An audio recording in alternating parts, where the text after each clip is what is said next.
Mr. Bond. He's playing it cool, dodging paywalls like a pro with nothing to prove, cracking bases with a smile while others rage and spin. Free to play till the end, he don't need to pretend. Yeah, no FOMO, Mr. Bond, he's got class in his play, taking out whales on a free-to-play day.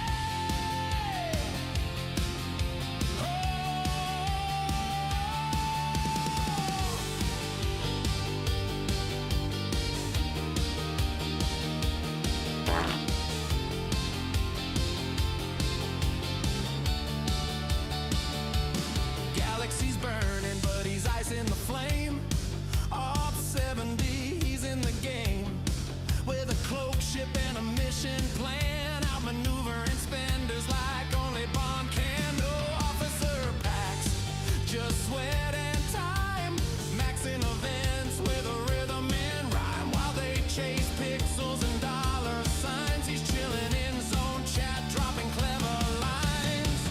No regrets, no desperate grind. He's built his fleet with patience in mind. They flex their power, he flexes pride. A legend in warp space, taking it in stride. No FOMO, Mr. Bond ain't buying the hype. He's the specter of skill, the master type. Cracks your base, then salutes as he flows. Yeah, no FOMO, Mr. Bond, he's the realest of crew. Free to play in command, and he's coming for you.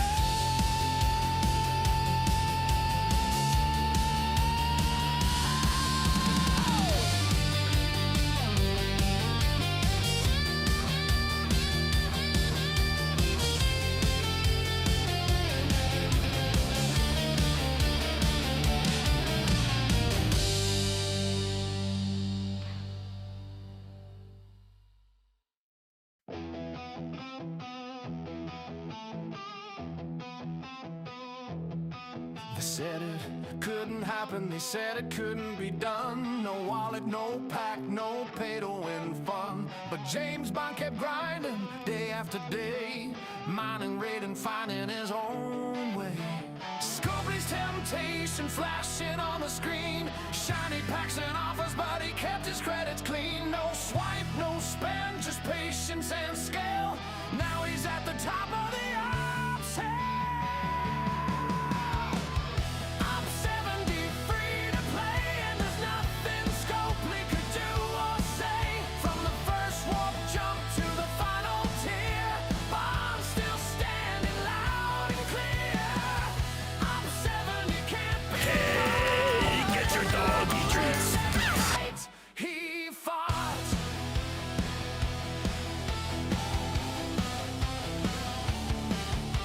Armadas feared him, bases locked tight, but he'd find a way in on a quiet night. No paywall could hold him, no grind too steep. Every resource stolen was one to keep.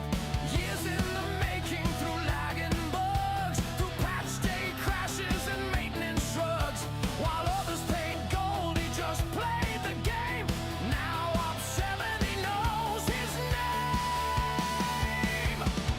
Op 70, free to play, and there's nothing Scopely could do or say. From the first warp jump to the final tier, Bond's still standing loud and clear. Op 70 can't be bought. Every level earned, every fight he fought.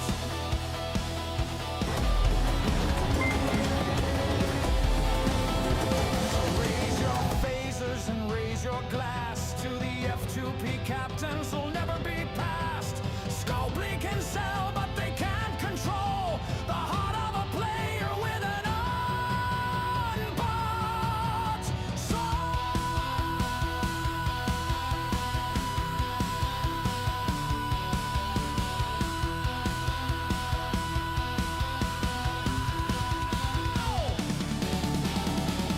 Op 70, free to play, and there's nothing Scopely could do or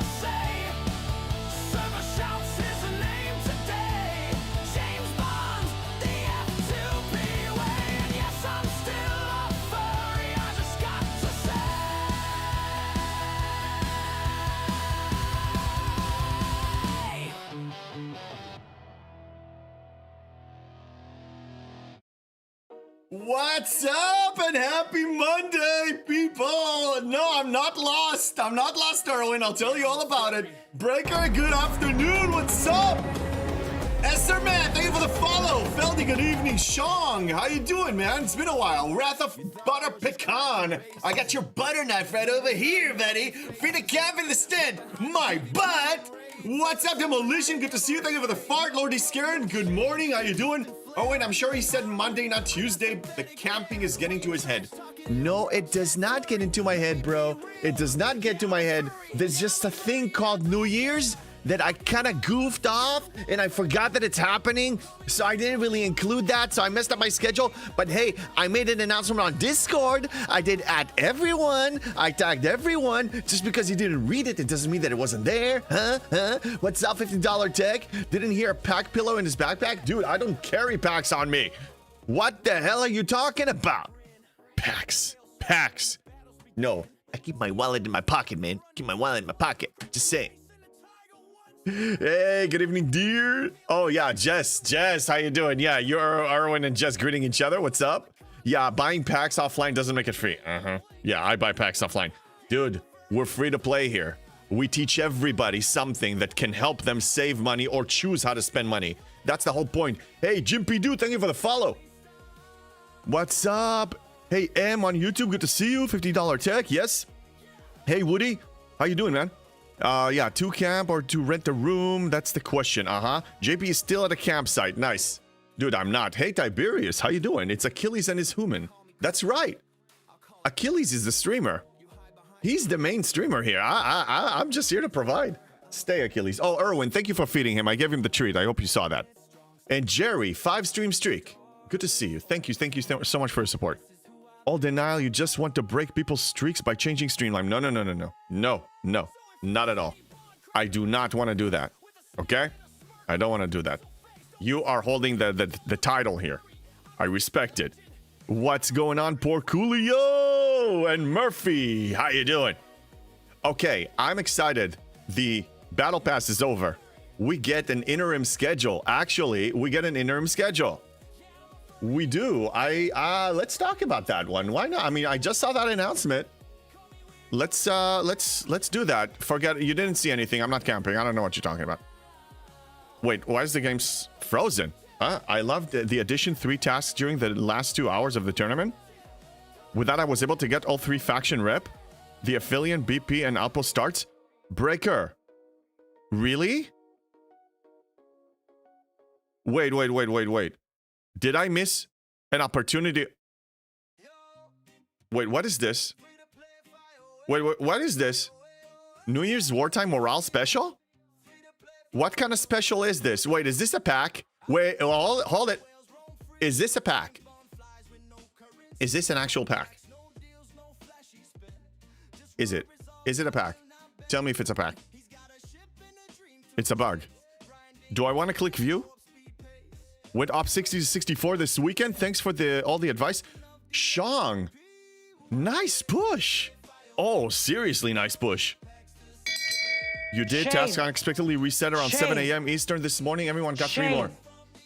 Shame on who? Dude, I was waking up, setting up for the stream. God forbid I will sacrifice my life to see what happened. Hey, Morph, what's going on? Pack? It's a pack. Okay, thank you. First time chatter. Thank you for warning me that it's a pack. Damn it. Okay, so I missed out. FOMO. I am feeling the FOMO right now. I could have gotten 12,000 more. Look, I got 14,000. We got first place. Okay? We dominated. It's a pack. Hey, Ultra. How you doing? And you call yourself an SDFC streamer. Demolition, what? Dude, you know, showing up for you guys and setting up and making sure that we go live at 9 a.m. is more important than, you know, shuffling my whole morning to, you know, see if Scopely has a player beneficial bug that is going to benefit us. I mean, if I wasn't a streamer, I would have probably seen it. Okay, Achilles, we'll see you later. Let's disable him. Okay, so anyway, we got first. I got 11,000 from the win. Yeah, they also screwed up the brackets, so there will be comp chest incoming. Okay, so I look forward to the comp chest. Congratulations to all of you who just got 13,200 extra, you know, currency and sneaked up, you know, in the leaderboards. That's good. No, I mean, I'm glad for you guys. If I wasn't streaming, Scopely dropped the ball and bounced it hard. This is an example of a player beneficial bug. So congrats to all who caught it. It is a little unfair to those who missed it. Matrix die. Oh yeah, we have the last mission coming in right now. Okay, good. How you guys been? I missed you all. I know it's been only one day. In fact, believe it or not, I'm going to be off Tuesday and Wednesday for New Year's Eve and New Year's Day. It's going to be weird. I don't think I've ever had 2 days that I'm not streaming. I'm going to miss this. I'm already conditioned to stream 5 days a week, so I never have more than 1 day off. This is going to be strange. This is really going to be weird. Okay, so I claimed everything. That I did do. Just didn't think about checking the freaking Alliance tournaments. Yeah, daily task reset and you can do 3 more. Yeah, I read that one. I think screwed up when not letting anyone be downgraded. What do you mean, Risk Breaker? Downgraded in what? In Alliance tournaments? I don't know. Okay, so we got first in Surge Party. Yes. There was one Alliance that tried to sneak up on us. And we're like, no, we're not letting that happen. Even though it's not that much, it's really bragging rights on the server. Where is it? Where is it? Search party, search party, search party. Oh my god, so many expired. Yeah. So we reached, I think, 21,000 last night. Then these guys decided to go in and go up to 24,000. We're like, no, not on our watch. And then we climbed up. Even though, honestly, we're talking about 5,000 additional Officer Depot tokens for every Alliance member. It's 1.25 Epic Officer shards for every member. But it's still bragging rights. It's bragging rights. It's we hold the title on the server. You know your place kind of a thing. People didn't want to be downgraded because most won't be online due to Christmas week. Yeah. Not sure if that's the reason. I'm just assuming. I don't know. I don't know if it was the reason, but they should have made an announcement. I mean, hey, Raid Start, good to see you. Yeah. Wait, what's number 1 in our hearts? What did I miss? Jess, what? Oh, Jess is number 1 in everybody's hearts. Well. Okay, you see, there's a bug. They want me to buy something. They actually want me to buy something. What are they thinking? Okay, so let's focus. They did announce it. Did they? Where? Wait a minute. Where did they announce it? 23 minutes ago. That's after the fact. That's after the fact. I'm talking about the bug that you can get 13,200 more currency. You know what they need to do? Honestly? If they want to be fair? You know what they need to do if they want to be fair? All players that did not score 3 tasks should be getting the full compensation. That way they make everybody whole. They don't get, the people that completed a double dip. And they don't let the people that missed the bug, the player beneficial bug, miss out. If they wanted to do it the right way. Will they do it? You know who we're talking about. It's Scopely. I don't know. But if they really want to actually start the beginning of the change of the way we view them and try to show that they actually care and they're trying to be fair with people, that will be the right thing to do. Known issues and official announcements. Okay. Well, anyway, regardless. This was not part of the plan, I don't believe. But let them do their thing. Let them cook. We'll criticize them as needed. Okay, so we have a December-January 2025 interim event schedule. Wonderful. Let's see what it includes. 20 to 50. I can address it, but I know the majority of us are over 51.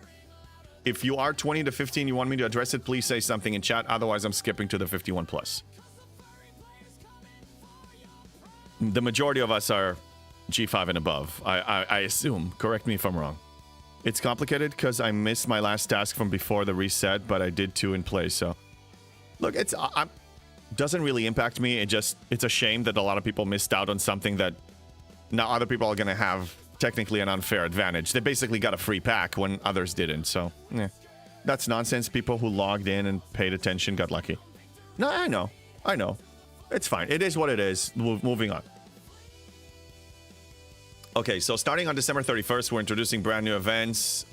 Galactic Rush. What do we know about Galactic Rush? Participating in daily Galactic Rush, chain events, subspace scare. Okay, give me some... No hype. Give me substance, which can be spent... Okay. Epsilon Protocol and earn Galactic Rush credits, which can be spent Galactic Rush store. What do we get from the store? Each daily chain contains 9 sequential events that alternate between different scoring objectives, with difficulty increasing as you progress. Okay, challenge. I like that. Commanders must complete the first event in the chain in order to unlock the next event in the sequence. Okay, fair. Gauntlet style. I like that. Alliances that place in the top 10 of the Galactic Rush X. Okay, so it's regional. Will unlock premium Galactic Rush exchanges. In the Galactic Rush store, granted access to additional high-value rewards, like rewards including Syndicate XP, Pioneer Crest, Premium Mirror Dust, Artifact Shards, and Exocomp. My brain was looking reputation. I didn't see reputation. Damn it. It's your bonus for being regularly engaged in the game. Yeah, it's one way to look at it. I'll take that, Tiberius. I'll take that. Okay, Monday. Okay, so today we have Outpost Frontier, killing Romulans, and Trasogen events. Score by defeating Caliban hostiles in mining. Okay, fine. Okay, so this is just going to progress. I don't know if we need to read it all. We're just going to see them. But actually, the event already started. Live lock in process. Sure. Let's look at the event store and see what it actually sells. Hello there. Hello there, Bagno. What's up? By the way, do not forget the New Year's supply drop. It's very easy to miss. I almost missed it yesterday. That's only the bonus high value rewards, right? Which one? Morphed. Okay, is the event store here? I don't see it. Okay, before I forget, I need to cash out on all my ore. Let's get all the bundles out of the way. All of them. Don't have it on APAC either. Yeah, Syndicate XP, Exocomps, etc. I don't see it. It's supposed to be up. I mean, it's December 29th, last I checked. You don't, yeah, I don't know. I don't see it. Anybody see it? I mean, is it just me? It could be just me. I mean, just a few of us. Or maybe it's in a different location. I don't know. Or maybe it's working as intended. That's another thing. It could be working as intended. Doesn't start today. Okay then. Problem solved. It's free. Participate. You have, people want something to do. Risk breaker, especially you. You want stuff to do. There you go. You got stuff to do. You got stuff to do. I hope it's going to be to your satisfaction. I really do. I know you like heavy load. I hope it's going to be heavy load. It says 31st. Galactic Rush starts 31st. Thank you. Then I missed it. Yeah, it starts 31st. So, okay, I got confused because when I saw Monday, December 29th, I kind of assumed that that's under the category of Galactic Rush. Thank you for pointing it out. Okay, so these are just like fillers. And then on Wednesday, New Year. Okay, the day before New Year, that's when it starts. Okay, so, by the way, I don't know what's your opinion, but I'm curious about to hear your opinion about this. So, in general, holidays, we want to be with our families, we want to go out, we want to do things. Some people, unfortunately, or by choice, don't have that option. So giving them some grindy leaderboard to have something to do at home, I don't think it's a bad thing. I don't think the SMS should be grindy. I think there should be an option for a leaderboard for people that want to take it to the next step because they have a lot of time on their hands. Yeah, you did the same, Morphed? Yeah, same. The lower ops one started today based around the lower decks. Cool. Galactic, yeah, it starts on 31st. We are sure it starts 31st when everyone is celebrating. Yeah, well, Erwin, like I said, some people, either by choice or by circumstance, don't have an option to celebrate. It's sad, but some people are in that position, so give them something to do. I don't think it's a bad thing, but I emphasize, leaderboard is okay, not SMS. SMS should be just, you know, check, check, check, done. Move on. Leaderboards is for people who want to drop the hammer and really take it to the next level. I'm not grinding to carry an alliance for a cross or regional ALB. Me neither. If you guys, ages ago, speaking of World of Warcraft, did you watch the South Park episode of World of Warcraft? So the guy, there's a guy called He Who Has No Life. So you have in this game people who have no life. Not shaming them, it's just the reality of it. Some people have no life. You know, they can be whatever. They have the situation. Everybody has their own. Yeah, so, I mean, give them something to do. That's not a bad thing. Okay, so I guess we'll review it on Wednesday. We'll review it on Wednesday. I'm really curious. I don't care so much about this. I'm sure we'll figure it out. I want to know what's in the stupid event store. Maybe it's not stupid, but I want to see. I want to see if the event store actually serves my goals. How do you kill that which has... Yeah, which has no life? With the Sword of 1,000 Truths. With the Sword of 1,000... Hey, Quazo! How you doing? Make Love Not Warcraft. Brilliant episode. Yes. I actually worked at Blizzard when the creators of South Park stopped by to take a look at the Blizzard, you know, headquarters.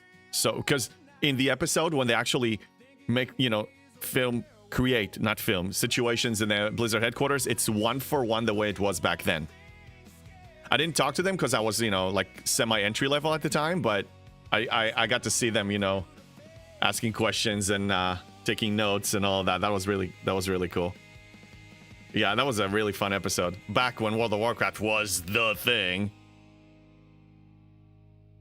Okay. Oh, so we have Unity. So to help my alliance and also save myself over-clicking like crazy all day, which I will probably anyway because it's a habit, I'll contribute 100 dilithium bundles and call it a day. Mom, bathroom. That's right. So actually, I was contemplating what to do with my World of Warcraft streaming. I actually like the fact that the morning is dedicated to SCFC. So I'm thinking, and I'm actually announcing it now, so those of you who really care about your stream streak, and I care about it too, talking specifically to Jess and Erwin holding the titles here. If I add, let's say I decide to add late night, which is your morning, basically, the European people, a late night World of Warcraft stream, will that work for you dedicated people? I want to ask ahead of time. I'm probably ask that on my Discord, but I'm giving you guys a heads up here. I want to know. And if you guys watch the VOD afterwards, put a comment, you know, in YouTube if that's gonna work for you or not gonna work for you. Comment on the stream VOD. You should go into the forest, kill level 1 boars. What for? That was crazy. The idea of it is crazy. All right. Looks like we have a light day, so it means that I can do whatever I want and not what Scopely tells me to do, which I like. Well, I take that back. I gotta mine some transigen. I can do it with a Squall. Yeah. I'm gonna do it with a Squall, just to make it quick. So let's load up the Squall. And I think I showed you guys. So here's how I do it. Here's how I mine the currency with a Squall. Doesn't matter what tier your Squall is. I showed it several times, but I want to show it again. So what I'm doing... Well, first off, cargo capacity. I'm going to increase the cargo capacity as much as I can. Because I want to gain the most, and I am going to gain a good amount. So these are cargo increasing. This one, yeah, I'll put him as well. Why not? Okay. Now it's fully loaded with cargo capacity. So I increase the cargo capacity. I can't upgrade anything else right now, so that's fine. Now, here's the kicker. Here's how you do it. This is something actually Jules and I talked about a while back when we did our collab. I actually need to reach out for him for another collab. So anyway, side note, never mind. I digress. Load up this. Okay. Discovery. Hey, Dark Tree Gaming, thank you for the lurk. He's playing World of Minecraft? No. I don't whine. I haven't died yet, dude. I'm level 10, hardcore, 0 deaths. Okay? I hope I didn't just jinx it. Okay, so here's the trick. Here's how you do this.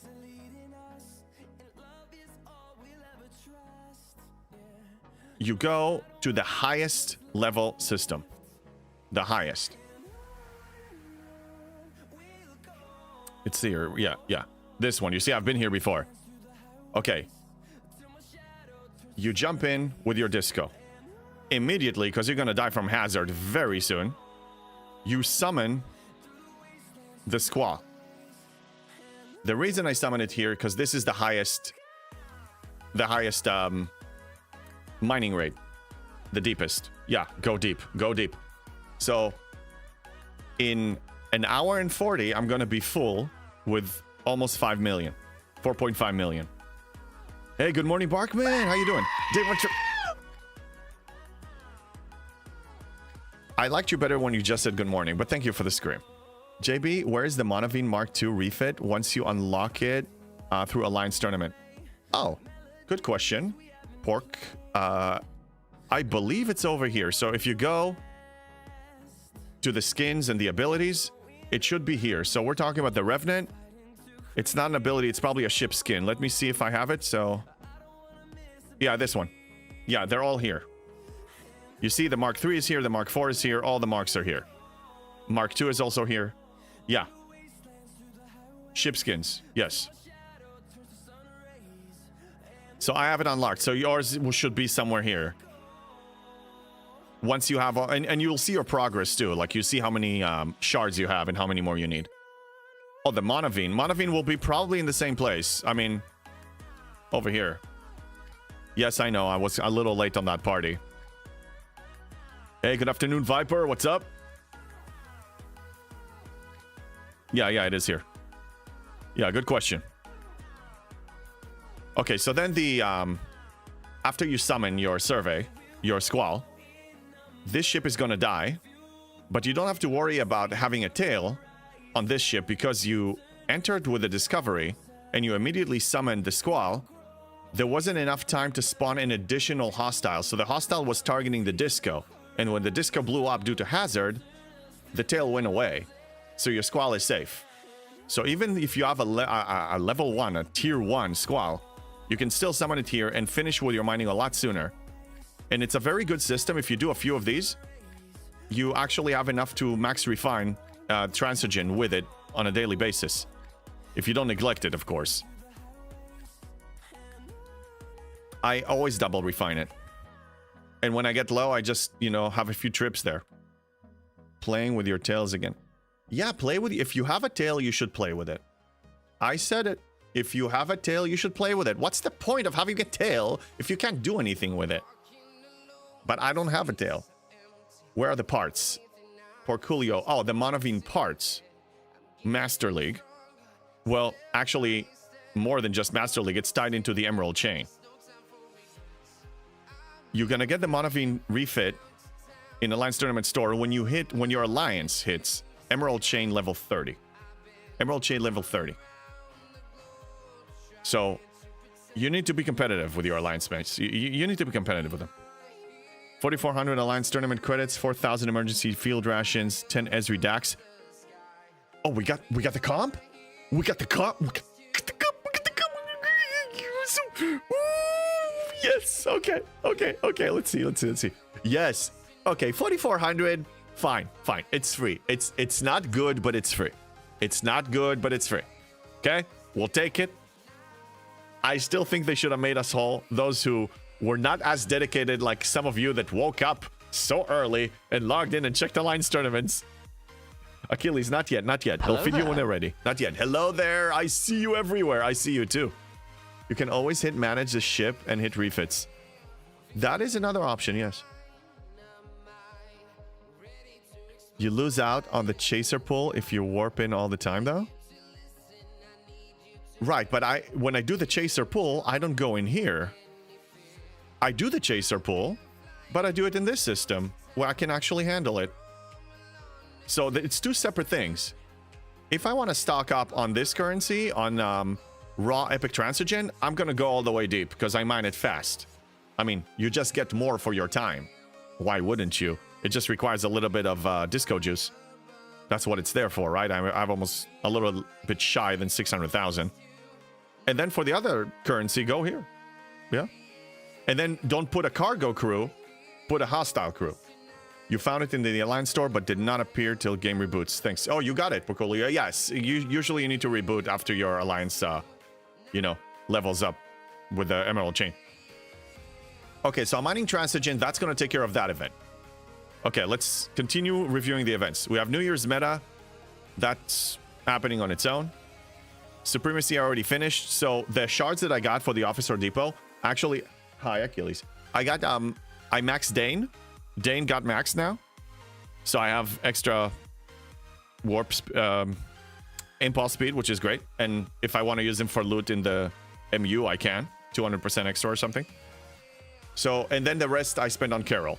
So I finished this one here. I just promoted a couple of officers, so I honestly don't care if I place or not place. I don't care.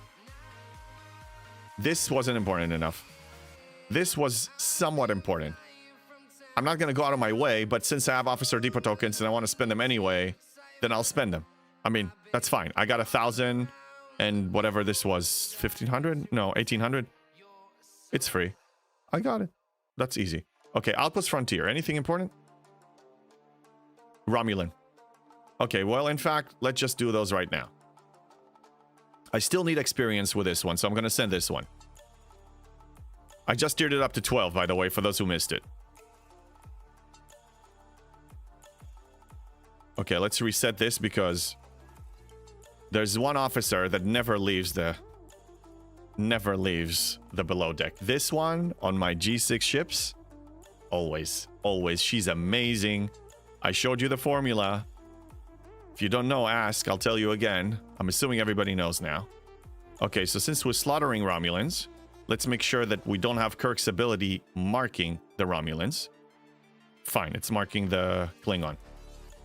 Okay, and let's go. It doesn't matter what. I'm just killing a G6 one, so I can just go to a low G6 system without hazard. I can probably handle hazard because I have 450% defense. Damn. Yeah, I'll go to this hazard system. Why not? Fly here for a minute. Comp chest is send. Yes, it is. Stupid mission.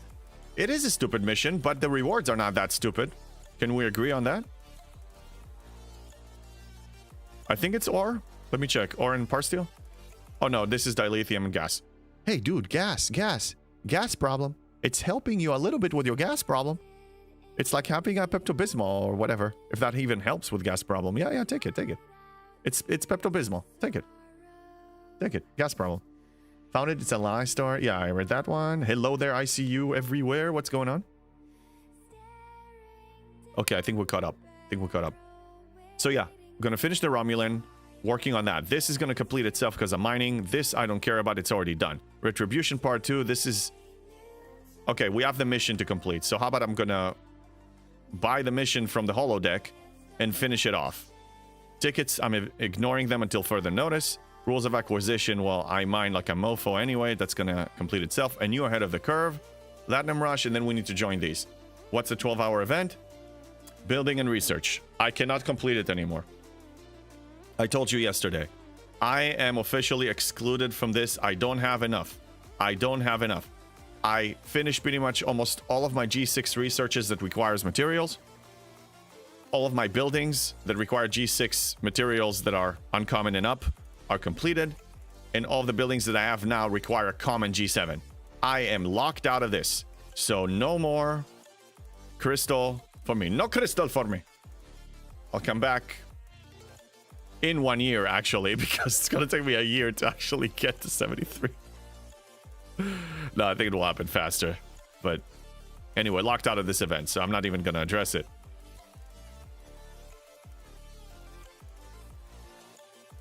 All right. Let's queue them with Kashara. Oh, wait a minute. Some of these are not Romulan. So I'll just move to a different system that has all Romulan. I don't feel like actually paying attention to the hostiles that I'm queuing. Not worth it. So anybody up to anything fun? Preparing for New Year's? Are you guys going to be celebrating? I'm probably going out New Year's Eve. Again, why is it split between Romulans and non-Romulans? I don't understand. I don't understand it. Okay, let's fly one more up. Sure.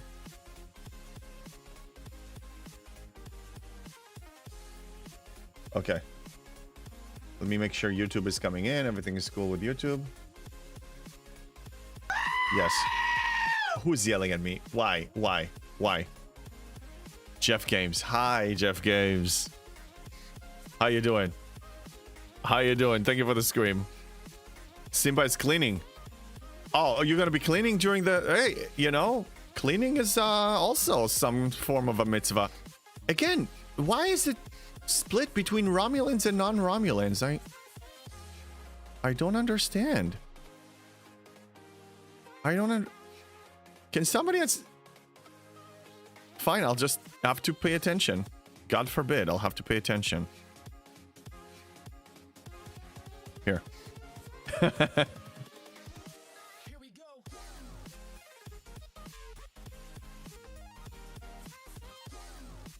Okay, what do I do with my miners now? They should not be sitting at home doing nothing. So I'll be sending them to do something. Can mine some G6. G6 can't hurt. I need some more gas. I am still max refining G6 gas. For Coolio JB, can you confirm classic tricorder artifact is max upgradable since it's unlocked? I'm pretty sure yes, but let's confirm it. I don't want to just say it. Classic tricorder. Yes, I actually remember. I remember because I actually pursued it in the same manner. Wait, classic tricorder?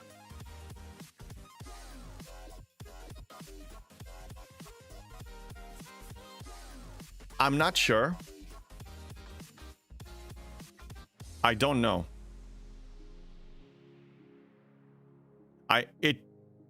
It's supposed to when you have remnant levels, but I had an artifact. I actually have an artifact like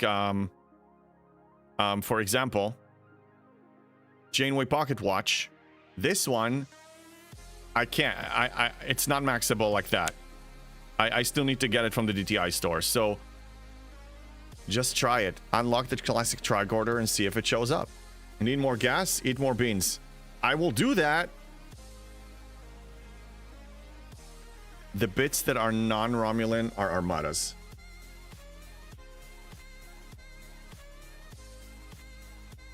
No, they're just... Wait, what? If you use the GS31, you would have to pay attention. You wouldn't have to pay attention at all. Okay, the man brings up a good point. The man brings up a good point. He does. Okay, so let's send it to a really low system with a GS and see if it can handle it. Get your doggy treats. Office Roy, thank you for feeding the doggy. I'm gonna do that in a moment. Let's send it over here. And actually, I need to reboot the game. I do.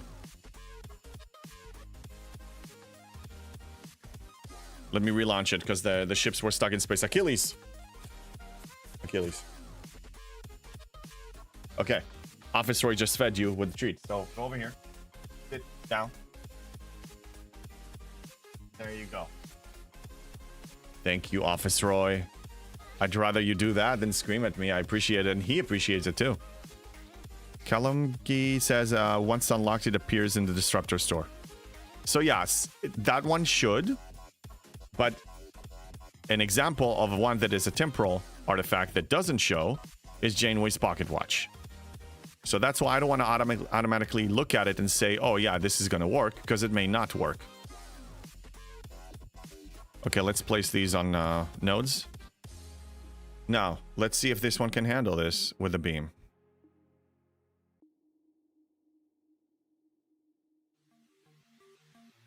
They're not dead. They're not dead. It didn't work. I guess I do have to pay attention. I'll just send it over here and we're just gonna do it together. Oh my god, he is a beautiful pup. Thank you, Lesserman. Oh, Lesserman, you joined me on YouTube, on Twitch. Thank you. Yeah, I saw you on YouTube yesterday. Thank you for supporting me on Twitch. I appreciate it, guys. I'm actually so freaking close to partners, so all of you who wants to support me, if you're watching me on YouTube, if you want to also open a tab on Twitch, really helps. But not obligated. Thank you for the fart $50 tick. Yes, hi. Tomorrow, data mining. Did you have to say that, Erwin? Don't even remind me of data mining. I'm still traumatized. It was not fun for me. Was it fun for any of you? Achilles, stay. Was it fun for any of you? Did you enjoy data mining back in the day? Were you one of those? Because I wasn't. I sure wasn't. Okay, I can actually start killing. It should be able to handle these without that much issue. Even though I don't even have a hostile crew. Yarda is a lovely system. Oh, is it, Viper? Is it? Was it ever lovely? I remember actually the two versions of it. I'm not a really old-timer like some of you that played from launch. I joined like 2 years late. But I remember the two versions of Yarda, so... Okay, history lesson. For those who weren't here. We're talking about this.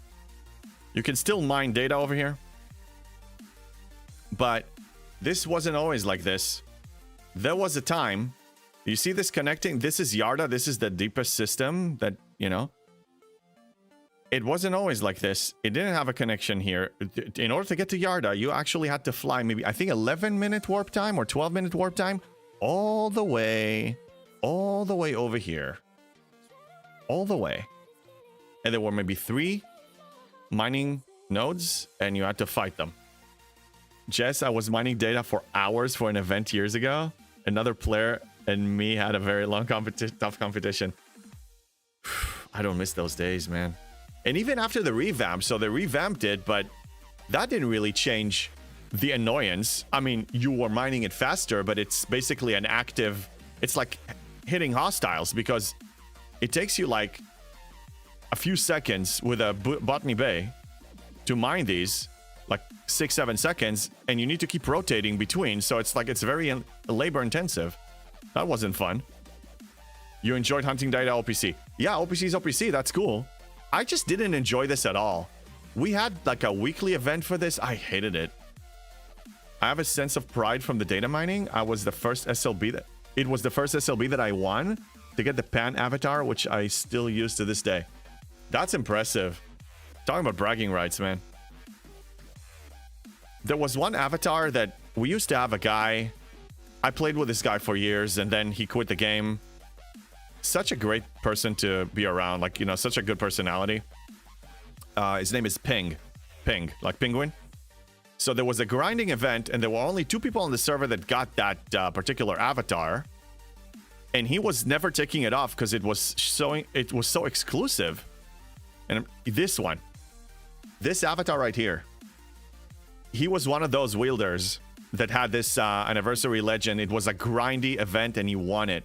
Like that, if I see somebody wearing this one, that's respect. Because I mean, that was back in the day what you have to basically grind. There's no cheat codes, there's no packs, like you actually need to put in work. You know? I'm at over 6 million red data in 24 hours. Wow, Tiberius, seriously, man. That's some labor. I mean, that's some labor. I mean, me as a person who loves mining, I hated that one. Started playing before they added Augment Space Botany Bay. Lucky man, Simba. You didn't... That was not... okay. Gotta say, back then, we didn't have that many specialty ships and active loops that we have today. So back then, participating in something like this, that was your game time. I mean, that was really the main thing that you were doing. You know, that was the event. There was nothing else. You didn't really have that much else to do. So some people put in the time. It was during COVID time, too. I mean, we were locked in the house. You know? Yeah, I went, Natural Beef, what's up on YouTube? Went to G6 yesterday and got a Selkie recommendations for getting more than one. Oh, yes. Of course. You're talking to a miner. FYI. I mined over 35 billion resources up to this point. I have 7 Selkies. So, let's start with the basics. If you are an arena player, or if you're willing to engage in the arenas, I would like for you to try to aim at this one, the G6 Innovative Engineering. That gives you a 20% discount, cost efficiency on all Blueprints bundles for G6, great G6 ships in the FKR faction stores, which means when you buy the Selkie Blueprints, they will be 20% cheaper. That brings the price down to about $1 million. Erwin, thank you for the lurk. That brings the price to about $1 million. $1 million faction credits. Now, if you follow my advice on how to gather faction credits, you should not have any shortage. If you go triple faction, if you go to the Mirror Universe, I made a video, 16,000 views, my third on my YouTube. You can go ahead and check it. I cover all the main points of where to farm and have a really strong, it's raining faction credits. And then just build them. You know, I started with 3 Selkies and I slowly added more. I just made sure that the faction that I'm planning to build my FKR ships, the upcoming FKR ship, is untouched, that I have enough, you know, that I'm going to have enough by the time I reach that level. The rest went to Selkies. 35 billion plus mined, yes. Pecan is 41 billion plus mined. Yeah. Well, I mean, I know I can do better. At least a third of it is probably Latinum mining. I'm willing to bet. I was a Mining Monday machine for a long time. I mean, if I want to inflate the number, I can go and mine something that is very easy to mine, but I don't need it. Who needs 7 Selkies? Well, now I technically only need 4 because I have 3 faction miners. But the point is, if you can afford them, and I want to clarify something. You can hear, oh my god, 7 Selkies he's wasting. Well, but look, I mean, I always say it depends. 15 million Federation faction credits, almost 21 million Klingon, and almost 23 million Romulan. I can afford $1 million. What's $1 million? It doesn't... I make so much. I'm good. So if you have that amount, yeah, build it. It's free. It's free. Chatafang, I was a bad squirrel this weekend. Finished my 70 shipyard. Built a Crenshaw. Bought it to tier 5. Hey, Chatafang, no shame here. If you're happy with it, first of all, you did amazingly well. It's not a bad squirrel. It's a good squirrel. And you're happy. And you're progressing. And Crenshaw is a really fine ship. It's the best firing pattern ship from all the G6 epics. You chose a good one. I chose the Enterprise E because I am gambling on the G5 scrapping. We'll find out. Maybe I'm wrong. But I think it's worth the gamble. I think it's worth the gamble for me. I will suffer through arenas for that. Yes, you should. Because it saves you about, I think, 400,000 or so total. 400,000 faction credits for the Selkies. And it's also going to save you a lot for your G6, other G6 ships that you're going to build. Hey, Laprim, WTF? Is this... What? Morale... What? Airtime Morale Special? Is it asking for money or event? Oh, it's asking for money. Ignore it. Yeah, I know. I had the same reaction. If you go back to when you watched the VOD at the beginning, I'm like, what the F is this? Same exact reaction like yours. 68 faction miners were better than the Selkies. They are better than the Selkies. But at the time, I didn't know that I was gonna need them. I'll remind you, those who didn't follow me before G7 came out. I didn't know what G7 is gonna bring. I didn't know what the requirements are gonna be. My mining income was amazing for G6. I'm like, I'll just build 7 Selkies. Well, I had 6 Selkies, and then I built the 7th during G7 because we had a player beneficial bug that I was milking for like almost 3 months. But then when they took that bug away, and I have to mine in the Veil, then I built one of each faction miner. So the faction miners are way better. And I would say now to all of you who are planning to go to G7, definitely try to build one of each of the faction miners, of the 68 faction miners, because you will need them. You're not going to see the G7 faction miner in a long time. in a long time. Oh, wartime? Yeah, it's into the dumpster. Yes, yeah, it's a pack. They're trying to sell you a pack. Just, if you don't want to buy a pack, don't buy it. Close it. This doesn't exist. This doesn't exist for me. They don't exist. How are the 71 miners? The 71 miners are amazing. I will show you.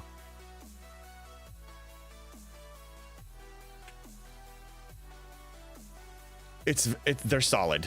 Let's just look at it going to tier 3, okay? Oh, actually not. Just tier 2. So let's look at the mining laser. Okay, so the warp range starts at 1590. You know, a tier 2. Special, that mining laser is 154,000. Okay? That's, I think, triple the faction miner that I have. Let's double check. It's 33% more. And this is a tier 7. And my tier 9... My tier 9 is 114,000. So it's way better out the gate. And it has a warp range. And eventually this one actually becomes as valuable as the faction miners. So you don't have in G7 faction miners. You have those, only this one. And this is a 2-in-1 because at a certain point it has a serious jump in warp range and everything. Yeah, it jumps like, so this is 2740 at tier 6 and a tier 5 2440. There's a certain jump somewhere. Maybe it's higher, like tier 7 is higher. Like there's a certain jump. Something crazy. Anyway, it's a very fine one, but you need 9 trillion reputation. And most people don't even have that with one faction. And you have a Sigma faction credit shortage, you know, scarcity. And you need to think about your 73 uncommon. So I am taking a very... The path less traveled, as always. You know my style. I'm free to play. I like challenges. I'm taking the triple faction route. And I'm going to start taking it very seriously. So I have enough. If I cash out on everything, I'm about 3.5 trillion reputation with all 3. But I'm not doing it until the last minute. So I'm getting to the halfway point. And then I'm going to have prestige 1 on all 3. And then the Sigma faction credit wealth is going to start building up. Because unlike the person that chose most people, that Scopely kind of shepherded them into this, I mean, that's the way they designed it. They're going single faction. And because they're going single faction, they will only be able to convert that faction, that said faction's regular faction credits to Sigma faction credits. So they're locked into only one faction to get blueprints, ship blueprints from one faction only. I will be able to do it from all 3. And because I'll be able to do it from all 3, I can really start investing in a fleet of G7 miners down the line. Not anytime soon, but down the line. I'm playing the long game. I'm thinking long term. And the reason why I'm taking this long-term plan is because it will take me a long time to even need the G7 miners or even need the 73 uncommon warship. I have a strategy in place that I'll be able to kill 73 FKRs without the 73 uncommon. It's proven. Several of my community members here proved it. Specifically Spock and Erwin, they shared their screenshots. I have other people from my alliance that are showing it. I have other people from the community, non-whales, that are showing me this. It's a viable option. The 73 uncommon, I'm not saying skip it. I'm saying you can definitely delay acquisition. You don't need to worry about it. I'm planning to get mine probably closer to Op 74. And that's going to be way down the line. That's the approach I'm taking with that. I thought it wasn't available at 71. No, Boomwali, it is. The 73 uncommon is not available at 71, but the miners are available at 71. Shipyard 71 is when you can get the miner. That's how it works. Yeah, I know. But remember, and I'm telling you, I spoke with some of my alliance members yesterday too. This is how the game looks like today. It doesn't mean it's going to stay like this. It's not going to stay like this. So don't over worry about this. They have been changing it already. The $500 billion I got for each faction from the Alliance Tournament store, I know they say it's a one-time thing. But whether it is a one-time or not, do you see the pattern? Do you see what's happening? Do you see what Scopely is doing now to help untighten the tightness of this? And the biggest hint for me was this. The faction reputation. By the way, this is only available for G7 players. They added a permanent. I know it says 367 days, but that's the same as the Oopsie chest. It's basically a permanent store section. Bundles that are available for you to purchase. And we had an event that was producing these tokens. And we're going to have more. Yeah. Are you going to get it from all three before the G7 Uncommon, or two or of the three? Riskbreaker, I don't know. The reason, my main incentive, the reason why I'm pushing to 9 trillion on all three is because that is going to allow me to acquire more Sigma faction credits. That's when the wealth, the slow drip wealth building will begin. I will be able to do two things. I will be able to convert messages, those scout messages for Sigma faction credits, and I'll be able to convert regular faction credits to Sigma faction credits. So my daily income for each one of these is going to be high. And that's when I'm going to start banking these. I'm not going to build a G7 Uncommon as soon as I reach 9 trillion. I don't think. I'm going to sit and wait. We'll see where the game is at. It could happen, let's say 2-3 months from now, I'm going to reach it. Let's say 3 months from now, at the worst, 2 months at best. I doubt I'll be up 73 by then unless Scopely really introduces some, you know. Look, I'm pursuing Cisco more aggressively now too. Some days I claim 1 shard, some days I claim 2 shards. I don't know what's going to happen, but I'm playing the long game. And the long game pays off. You see me where I am today, and you only started really seeing me. I went public when I was up 62, when Rev interviewed me. You didn't see my playstyle up to that point. But I'm telling you, it wasn't that much different. I always assess the situation and see how can I... Yeah, I work maybe harder. I put in more effort now, but I will spend a lot less net time on the game or on a certain grind because I actually do something that profits me much more long term. And triple faction grind profits you on the immediate, on the short term, and the long term. Short term, it gives you all the Sigma faction credits and other rewards from the faction, from all three of them early. And long term, it saves you grind. Single faction or dual faction gives you more immediate rewards when it comes to unlocking ships if you're planning to build them, if you need them, or if you want them. But long term, you need to spend a lot more engagement time on the game. And I don't know about you guys, Riskbreaker, I see your name. I know you want more engagement. I don't.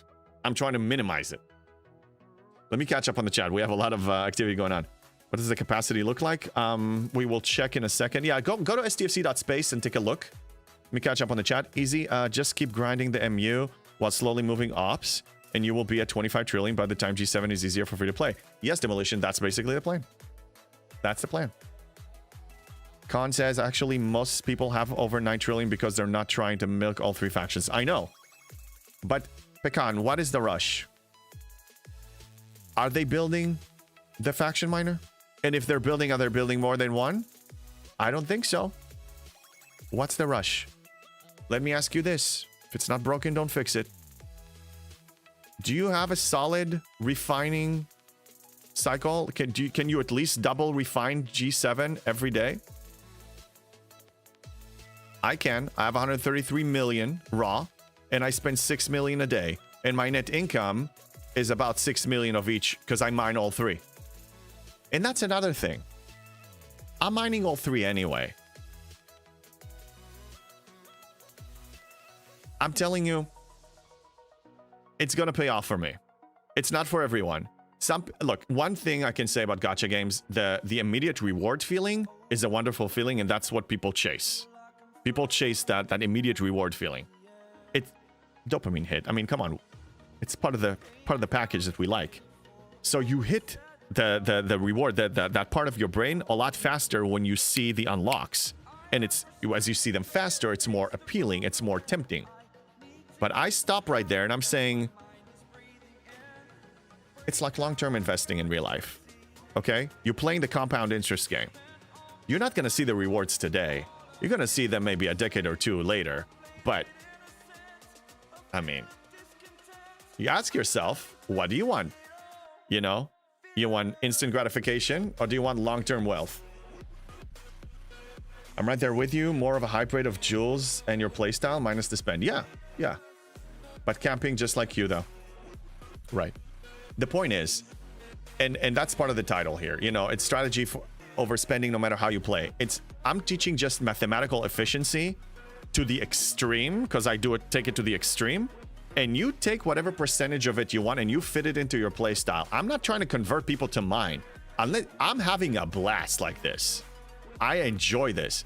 But there's mathematical benefit for anyone that wants to either spend less or spend less time or spend less money or both, or just have more fun and find something here that helps them have more fun. Pecan, I maxed mine all 3 materials and Sigma Steel and Sigma Tritanium every day. Yeah, well, that's impressive. I mean, Pecan, you're a very strong player. I mean, you have... I don't know. I know you spend. I don't remember how much, but I mean, you are a force to be reckoned with when it comes to mining and battleships. I mean, you know what you're doing. So yes, and that's impressive. I could start max refining materials, but I'm actually max refining steel. So here's what I do. Right now, I'm double refining G7, and I'm prioritizing Sigma Steel max refine. So I do max refine Sigma Steel. And I double refine Tritanium because I don't have a desperate need for Tritanium because I don't upgrade my ships that frequently. I do upgrade them on a 12-hour event. So like, you know, every 4 days, twice. I upgrade modules. But yeah, so I don't really need this as desperately. I do need the power steel. I'm an ops progression focused player, not so much ship tiering progression focused player. Fullman, what's up? JP plays STFC like he's tantric. I'll be honest, English is a second language. I will need to look up what tantric means. I'll do that later. No, but that's because I'm ops locked at 70. Ops locked at 70 because Ascension is locked for your server, right? Lesserman says, I've been at war for about 2 years, so I single pull. Yeah, I'm not at war. We have some Veil shenanigans, so I only complete my... Sorry about that. Once I complete my mining dailies, I just don't go to the Veil because I don't feel like spending more time on shenanigans more than I need to. So I try to cut down on my gaming time as much as I can because there's just so much for me to do. There's just way too much for me to do. Ideally, I want to only put 2 hours net time on the game a day, maximum, and be done with everything that I want. Nowadays, for me to achieve that, I need to cut down on some things. I need to basically give up on some loops. Not give up, not completely abandon them, but just do them not as frequently, not daily. You want to camp, we understand. No, I don't. I don't want to camp at all. Yeah.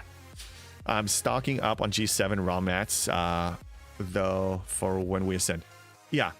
If you're a non-G7 player, and you are able to max refine your G6 materials on a regular basis, I highly recommend for you to go to the margin. This area here, the Veil, it's only for 71s and up, people that actually unlocked it.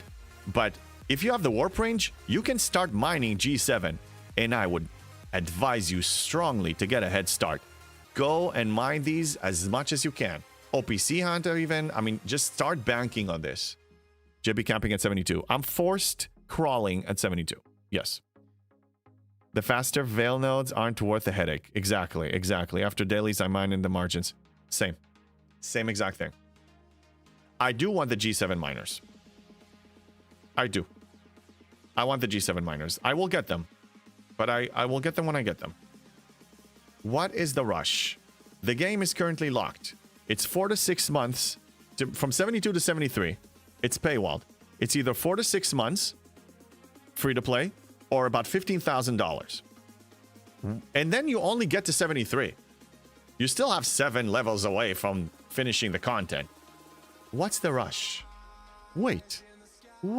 Just wait. Dokorian, 10 stream streak. Thank you, my favorite F2P camper. The compliment started very well. And then you said camper. Thank you. Thank you for your support. All right. Did I finish the Romulan thing? Let me check. Why is it not loading again? Oh my god. Oh my god. Camp and wait. Don't camp and wait. Crawl. Just crawl and wait. JB, can you forgive me? Alejandro. Yes, I can forgive you. I think. Okay, I finished it. I can recall the ships. What do I need to forgive you for? What happened? What did you do? What did you do, Alejandro? What'd you do? Camping is part of the long game. I'm not a camper. I'm not a camper. Just saying, I purchased the battle pass. Alejandro, I'm not shaming spenders. I have whales coming in here. Even my free-to-play brother, Lostin, shows up here. And we laugh about he's my free-to-play brother because he's basically the opposite of me spending-wise. I don't shame that. If you're happy for buying it, if you don't have regrets, if you're actually happy, then you did the right thing for yourself. I personally spend when I think the gaming company that I spend money on has been doing a very good job. In my opinion, Scopely is far from that standard. Because of that, I don't spend. And also, I like the challenge of actually playing the game on hard mode. So for these two main reasons, I don't participate in the store. But it doesn't mean that I'm right and you're wrong. If you're happy, you did the right thing. Does G7 have March of Progress event? Yeah, usually. I would hope. I guess not. We have ahead of the curve, but not March of Progress. We don't have March of Progress. Okay, should I feel FOMO now? Should I feel more FOMO? March of Progress is the one for parts. So I haven't seen it in a long time. Thank you, Webster, for the follow. How you doing? Another thing that I actually pointed out early on, there were so many bugs with G7. Now, I have to say, I don't care about this, but for the love of all that is OCD, can somebody, especially you that have a, direct line to somebody that actually moves their butt in Scopely? Refinery. Again, doesn't matter at all for a G7 player. I can refine G7. I can refine G6. Look, I can refine G5. I can even refine G4. And then I can refine G2. What happened to refining G3? I'm just saying, if you want to basically remove a certain, so remove G2 as well. If you want me to only be able to, G7 player to only refine G4 and above, then fine, but remove these as well. This just bugs me. It bugs me, man. It doesn't look like you can refine if I wanted to, but I don't need to. G4 is dead as dead, man. It's so dead. I stopped mining it because look, I mean seriously, look at G4, man. Let's go to G4. Let's look at G4. Like 7.8 million uncommon, 10.4 million, 7 million. Oh, let's look at the rare. 1.8, 1.7 million, okay? And with all the efficiency, there's absolutely no need for me to do this. Used to get G6 parts, then they took it away? From where? Yeah, G3 has pieced out. I know, but why? Why is G2 still there? It just bugs my OCD-ness. I mean, come on. Every person that plays this has some level of OCD, okay? We all. That's why we complete these tasks and stuff. Our brain is programmed that way, okay? So why is G3 gone and G2 is there? I mean, explain that. Explain it to me. Explain it. It's grade specific. It isn't there just for G7. No, you can refine G6, but some G6 disappeared, yeah. Should I start using emergency rations to get what I need for Op 69? Missing 6.5k rare ore, 6.2k rare gas, and 8 million Sigma steel. I have 40k rations. Demolition, that's a tough question.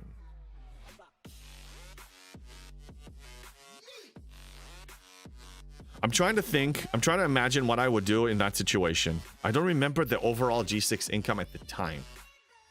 But you're not that far away. 6.5, 6.2, and 8.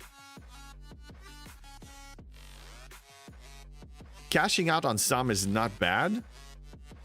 I mean, if it levels you up now, but you need a lot. I mean, you're gonna need to cash out on a lot of them. I don't know if you should. I mean, what about your other sources of income? I mean, you're only listing these, but you definitely try to save your loyalty tokens for G7 if you can. So if you do need to tap into anything, go ticketed events and go, you know, obviously Chosi rewards, Ferengi rewards, ticketed events, and maybe some rations. Hey, Miss Blackjack, first time chatter. Technically, you need 2-star if you buy the extra dock. That is true. I remember that. Hey, what if they add another dock, like a 9th dock to people, and then you'll need the 2-star? But even with the 2-star, I have so much. I just don't understand why they remove G3. It bothers me. It bothers me. It just bothers me. I'm still refining G2 because it's there. Just the minimum. JB, what does your December Elite resources have? Any G7? Yes, but very little. I'll show you what it has. No, I need to look at it here. It's under resources over here.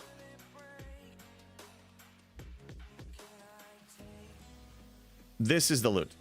Now, I believe, I don't know if it's intentional or not, but I wouldn't actually recommend claiming the December one. And this is why. You get 284, almost 285,000 par steel and 80 G7 uncommon. Now, if you look at November, you're getting 83 of those. I know it's only 3 more, but it's more is more. And a little bit less par steel. So I don't know why. Usually it's supposed to go up in value as a whole, but it doesn't. This is 57 G6 and this is 60 G6, so it pays more. Ideally, yeah, I mean, you probably still want to claim December because it has more par steel, but I'm just surprised that it has 83 on the other one and 80 over here when the rest are going up. It just doesn't make sense. Xborg, hey, what? MBJ, nice to see you here. Who, MBJ? MBJ? I don't know who's MBJ. It's Copley Logic. Yes, I agree. McChisman, no, it was about March of Progress. Yeah, March of Progress is parts. So loyalty is best to save for G7? Oh, yes. For those who didn't see it, we have about 100 people here. I should probably cover it again. Sorry, squirrel. If you're a G6 player, I want you to go into your 30-day loyalty chest right now and look at it. And now compare it with this. Thank you for the Hydrate C Engineering. How you doing, man? Look at this. Look at this. Compare it to yours. Then you will answer yourself why you need to save them for G7. Spilled a little bit. It goes up by 10-15x. So every loyalty chest you don't cash out now in G6, it's as if it's increasing its value by 10. Like you have one chest becomes 10 chests. It's something insane. So I pushed to 71 and I created my Ascension video, the how do I ascend to G7, the last 10-minute video that I released on my YouTube channel. I started the process with a tier 6 ship, epic ship, G6.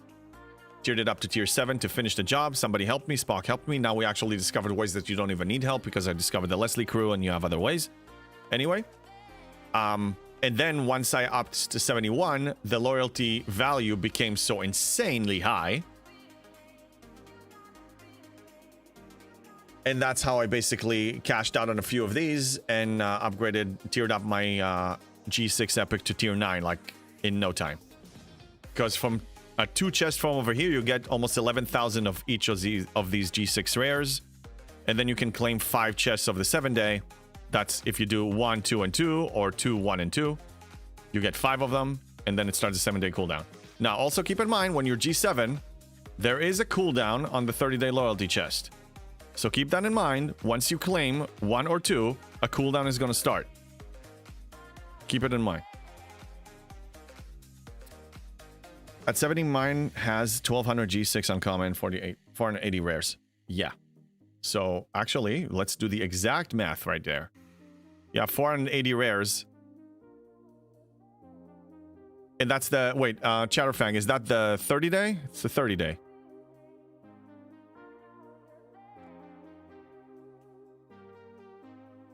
It's, wait, no, it's 8%, no. Sorry. I need to reverse it. 5,400 divided by 480. Yeah, it's 11 times more. Oh, Op 77 day doesn't even have rare. Okay. So yeah. So you get 11 times more.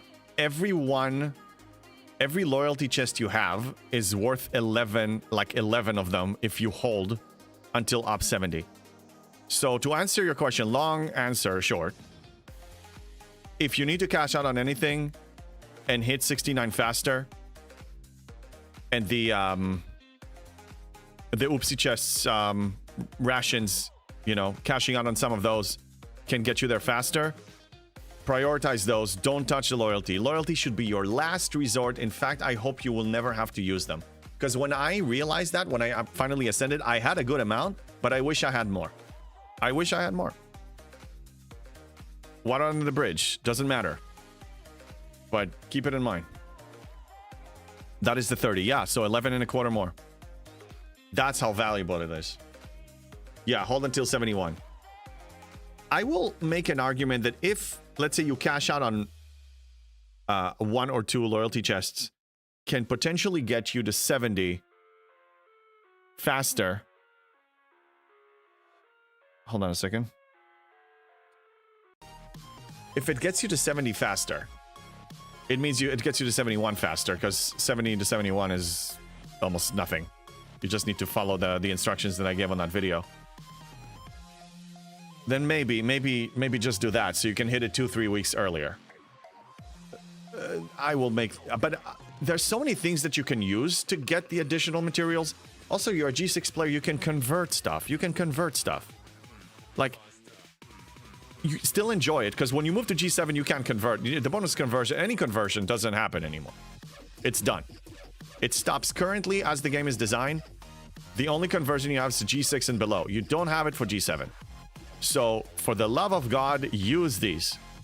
Every 48 hours, I want you to convert what you're short on here. And every, whenever you need to close a gap, go over here and use the bonus, because it doesn't have a cooldown. I still use this. I still convert these on cooldown. So I'm converting all the uncommon to rare. That's a given. Crystal I have an abundance of, so I convert it to ore. It's bothering me that it doesn't show. Okay, so this is the uncommon gas to ore. M2. Never mind. Anyway, just see what you're short on and start converting it. I don't want to reboot the game right now. It's too annoying. At 69, you're right at the finish line. Hoard it. Yeah. The thing is, you have options. Use what you got. Use choice rewards, use converters, and use ticketed events, and use oopsie chests. Loyalty should be like protected, like defended, like that. That's the gem. That's the gold. That's like the Tesseract in Asgard. Like, freaking guard it, man. Guard it. I'm only at 70 on an ops locked server. Yeah, so use that to your advantage. It means that you're the highest level on your server. Start mining G7. Start mining G7 now. Go to the margin and mine. Do that. J Deer, 20 stream streak. Thank you, sir. My dog heard my the excitement in my voice and he thought that we're talking about food. No, we're not. I'm sorry. Okay, any other events? I gotta reboot the game. This is just not loading. It's starting to get to me. I can't. I'm a visual guy. I'm a visual guy like that. Should I use oopsies? Only if it closes. Only if using a handful of them is gonna close the gap for you to ops up today, like to ops up faster. Only then. Like if those can actually save you a week or two, fine. Cash out on a few of those. That's usually what I do. Hey, Adva, I'm assuming the same hoarding principle applies to 59 going into C6 economy. Yes. Every time you upgrade economy, that's why I've been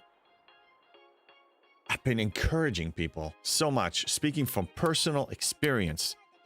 Don't effing camp. Don't camp. You're hurting yourself. Once you go to the next ops level, the next economy, you're getting so much more from the previous economy. So all those prereqs or all the personal goals that you have, you're going to reach them way faster. Way faster. And you're increasing your income and you're gaining other stuff that you're not otherwise getting when you're camping. Just stop camping. Stop camping. Why are you doing this to yourself? Stop doing this mathematically. It's driving my math brain insane, okay? I can't take it anymore. I don't understand campers. I don't understand it. How does it make... Okay, I want a camper over here to step up. A camper to step up and tell me why are you happy? Tell me. I want to understand. Why are you so happy when you're camping?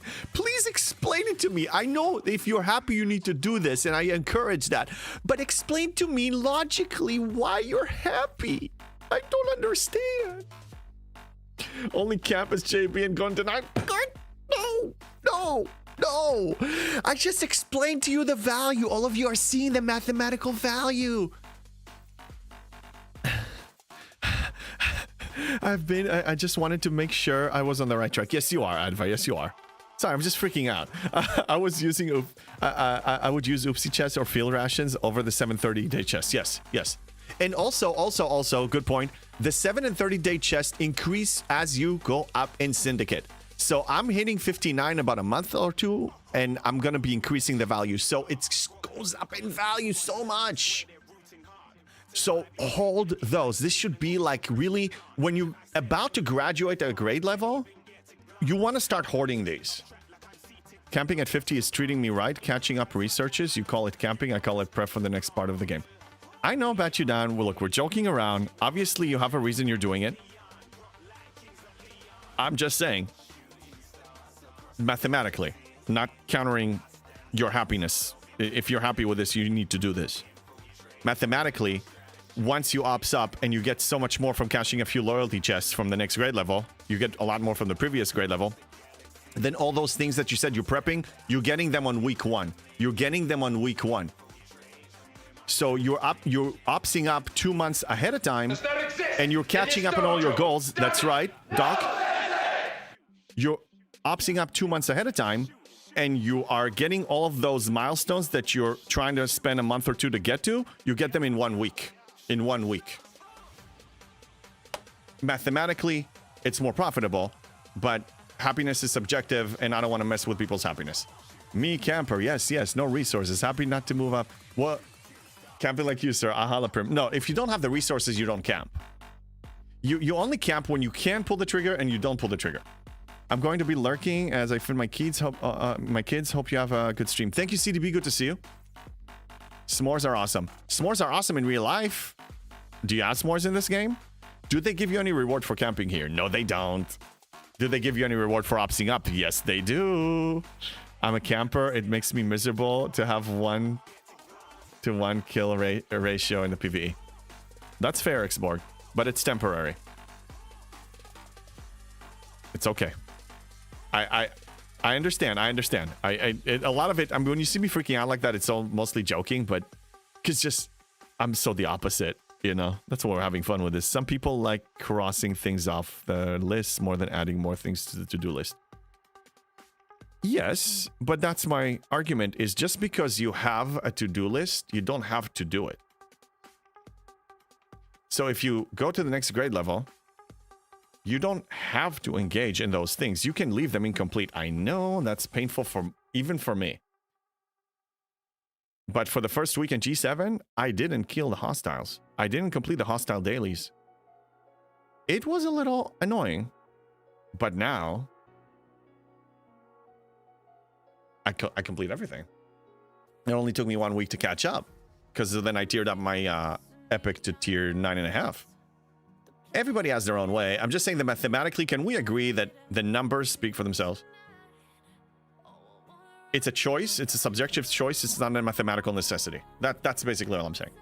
I like to set objectives. Like 66, I was tier 9 carry and Borg part before packing up the tent. Yeah. Look, bottom line is, if you're enjoying yourself, you're doing it right. You're doing it right for you. In my case, a decent ship to make life easier is in next level is more important as regards rushing up and need to kill hostiles with warping after every kill is a definite no-no. Yeah, I know that that's the majority of the players that choose to take their time is because they don't want to have that struggle. For me, the struggle is the fun. For me, the challenge is the fun. I've been a gamer like that. When I play a game, when you can choose, you know, all the difficulty level, easy, normal, hardcore, nightmare, I usually go for nightmare. Hardcore or nightmare, like usually that's what I go with. So I'm playing WoW hardcore. I mean, I need the challenge. I want the challenge. I already pulled the trigger on Ops 51. I will let it count down until I'm prepped to go. And then speed and continue my game. Fair. I'm just saying that if you're actually not going to struggle, if you plan it right, if you actually do your planning, and you know that your loyalty chests are going to increase in value, if let's say you are opsing up a month before you wanted, but then you immediately, as soon as you ops up, the same day, the same morning, like 5 minutes later, you reboot the game, you do all your claims, and then you max claim all of your loyalty chests that you're eligible for, you will get all those things that would have taken you a month. So you're just changing the order of things, but the same day. You're not even going to have any gap here. You're not going to have any gap. You will catch up on all those things. So I'm not saying go completely extreme, but also don't go completely safe either. You can probably find somewhere in between if you choose to. How did you do in the crit damage SLB rookie?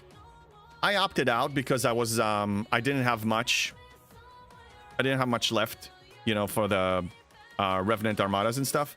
So I actually decided to opt out of that one. I think I placed somewhere low without trying, but I didn't really push for like the top. Is someone enjoying their life in this game? Laprim is probably asking one of the most important questions today. I enjoy the game. I enjoy my life in this game, but for other reasons than what the game provides me with. The reason I enjoyed it is because I created a certain paradigm and a life and implemented this, embedded this in my lifestyle in a way that makes me happy. Hey, what's up, MJ Hat? Good to see you. I'm a content creator now, so I enjoy creating content. I enjoy the community very much. It's the main reason I'm here. I set myself challenging goals that make me very excited to reach them. But Scopely in general doesn't really do much to provide for my happiness. I need to create it myself. And what I would like is for them to actually give, you know, set up the game in a way that is so rewarding for any player style that, you know, if you're free to play, you're going to be enjoying it. If you're a spender, you're going to be enjoying it. If you're a grinder or if you're a casual player, you're going to enjoy it. But it also needs to work. But I know some people actually treat this like a job, and that's what I'm hoping to encourage people to see other possibilities so they can enjoy themselves. So I say if you're not enjoying your play style, if you're suffering, then you need to actually take some time with yourself and revisit your choices and see what you need to adjust and where you need to adjust to actually have more fun. Otherwise, this defeats the purpose. 3 accounts, Op 66, 63, and 22. Wow, Xborg. Can't even think of having more than one account.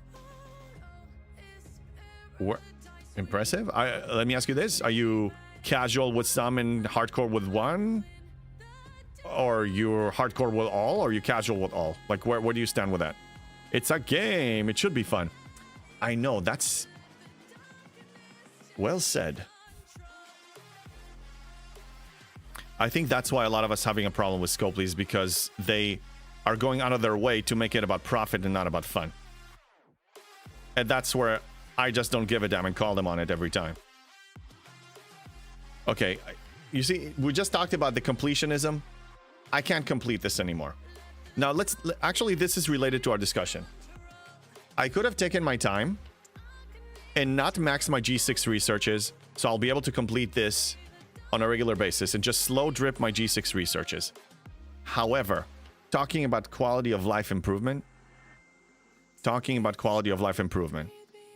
when you have all of your G6 researches maxed as a G7, you get all of the benefits that they provide you with. So you see, everything is maxed. Everything is maxed. But that's not all. Not only this. Now, I'm in a position to enjoy these, and these G7 researches that you can complete with this currency, with the plasma. By the way, I'm actually claiming the 3 chests now. I'm going more aggressive. So I'm getting 750 instead of 500 a day. So every 5 to 6 days, I'm going to be able to complete a research rather than every 8 days. So I'm actually moving faster now because we're kicking butts in surges. I usually get top 3 every surge run. I got a system. I sent 3 ships in there, by the way. I'll show. Well, actually, I need to stream it live one time. I will. Zero spent in 3 hours? In 3 years? Oh, well, very nice, Xborg. Yeah, oh, sorry. So you're hardcore on 66 and casual on the rest. No spend in 3 years. Very impressive work. 3 years to 66, that's very impressive work. Everybody who is asking those questions should ask themselves why they play at all. I would enjoy it. Yeah, if I wouldn't enjoy it, I would find something else. I agree.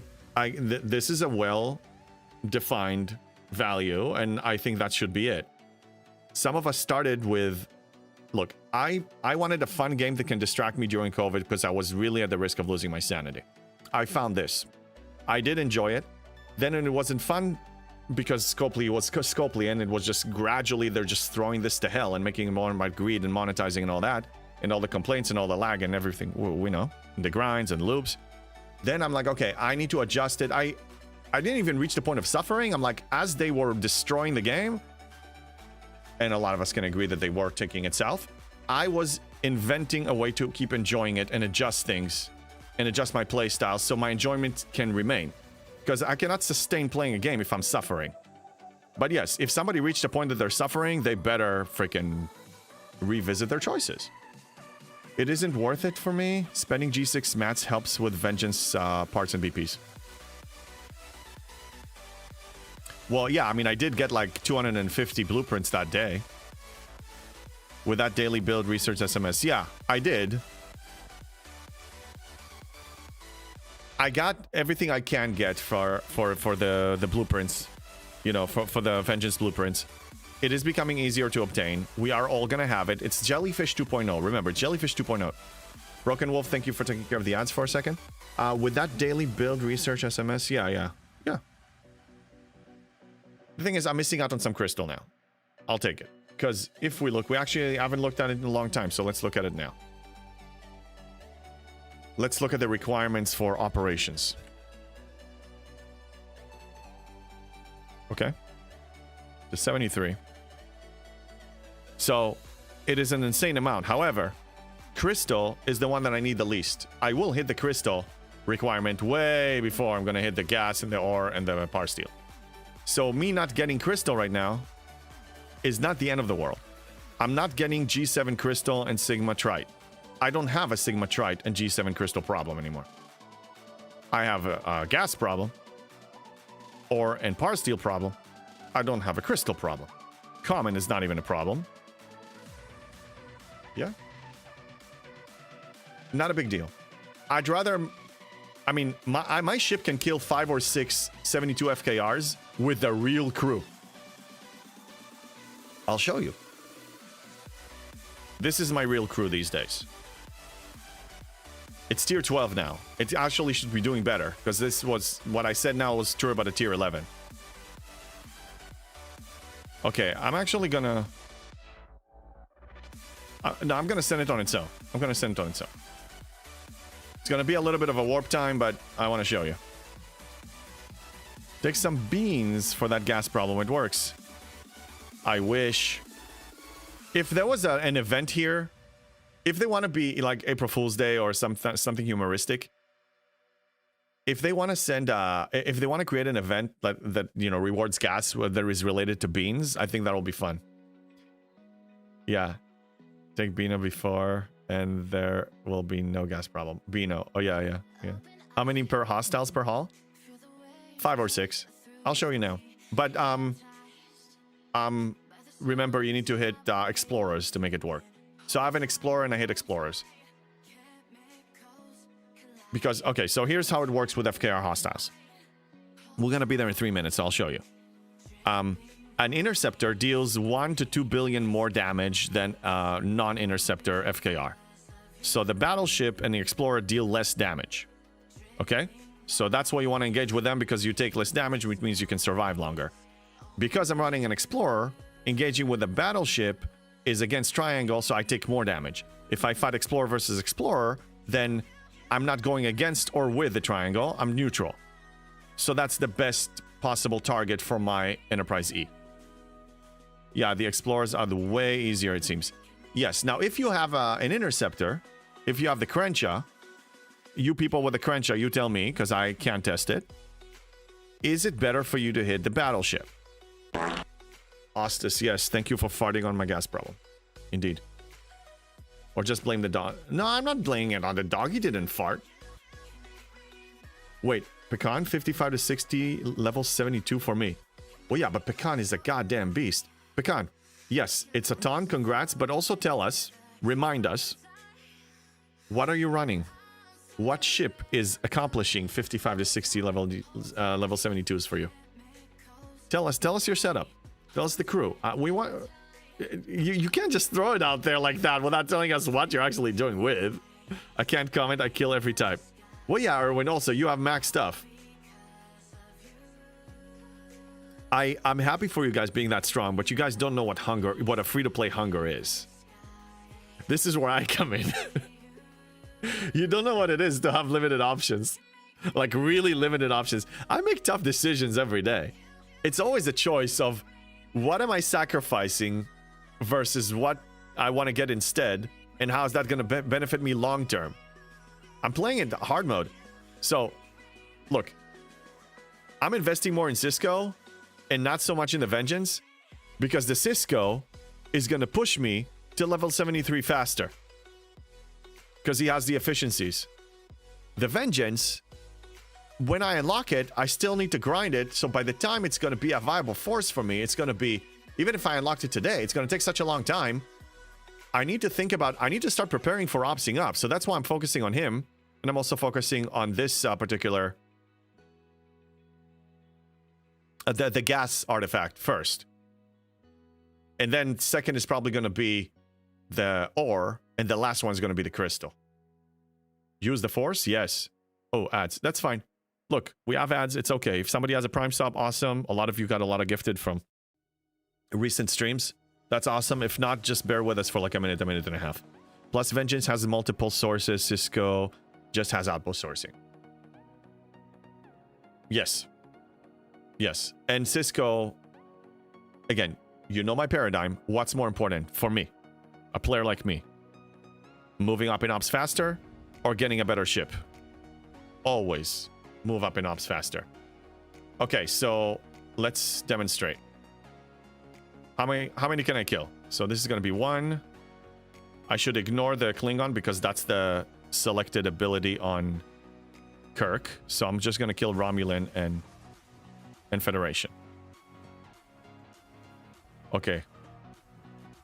So I killed 1. Let's count the total.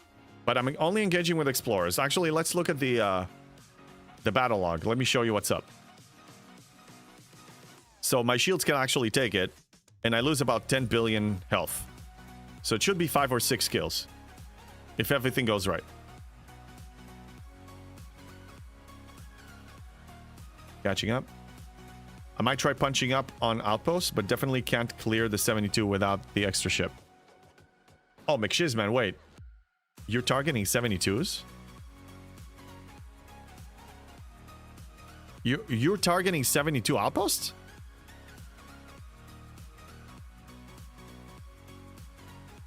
For real? You're 64, aren't you? I hope I understood you right, because that's exciting news for me. No, I kill 66 regular, 63 elite, and I can probably punch up now, but I haven't tried it yet. Oops, just getting the ad back after. Not sure your response on punching up on outpost.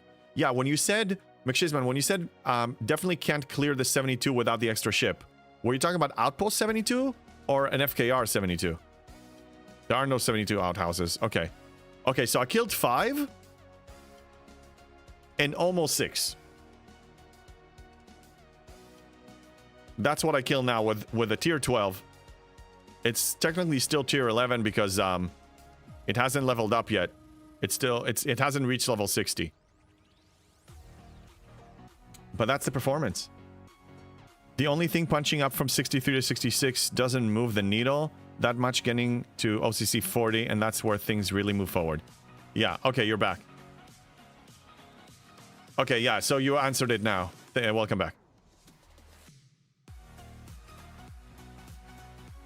Tier 13 is going to be a big upgrade for me because that's an additional slot under deck, and I was waiting for that for a long time. Almost doesn't count. It's like crawling and camping. Yeah. Well, crawling is different than camping. I'm out of coffee. Damn it.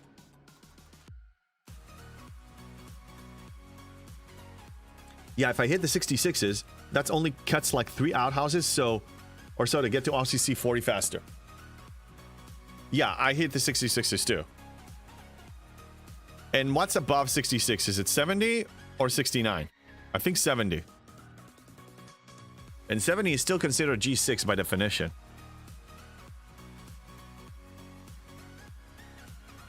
Yeah, 70 is next. Okay, so I'll ask you.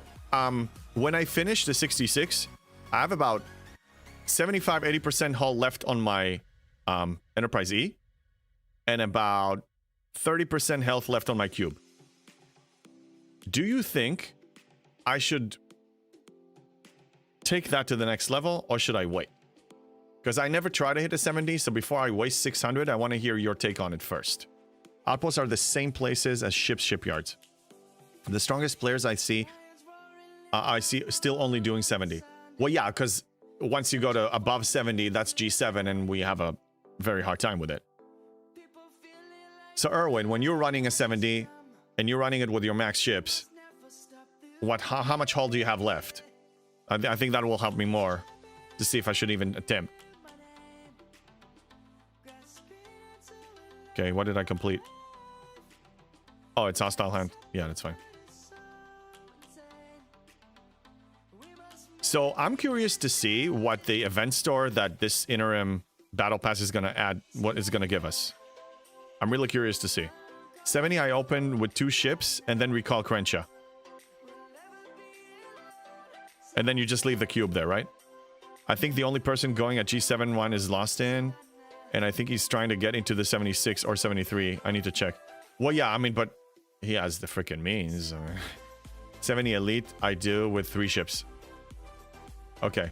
I'll stick with what I'm doing now. My income is okay. My income is okay. Let me check something.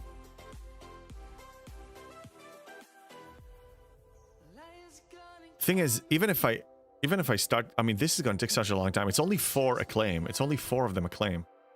You need so many. I mean, this is so many. We're talking about like 100 days at least.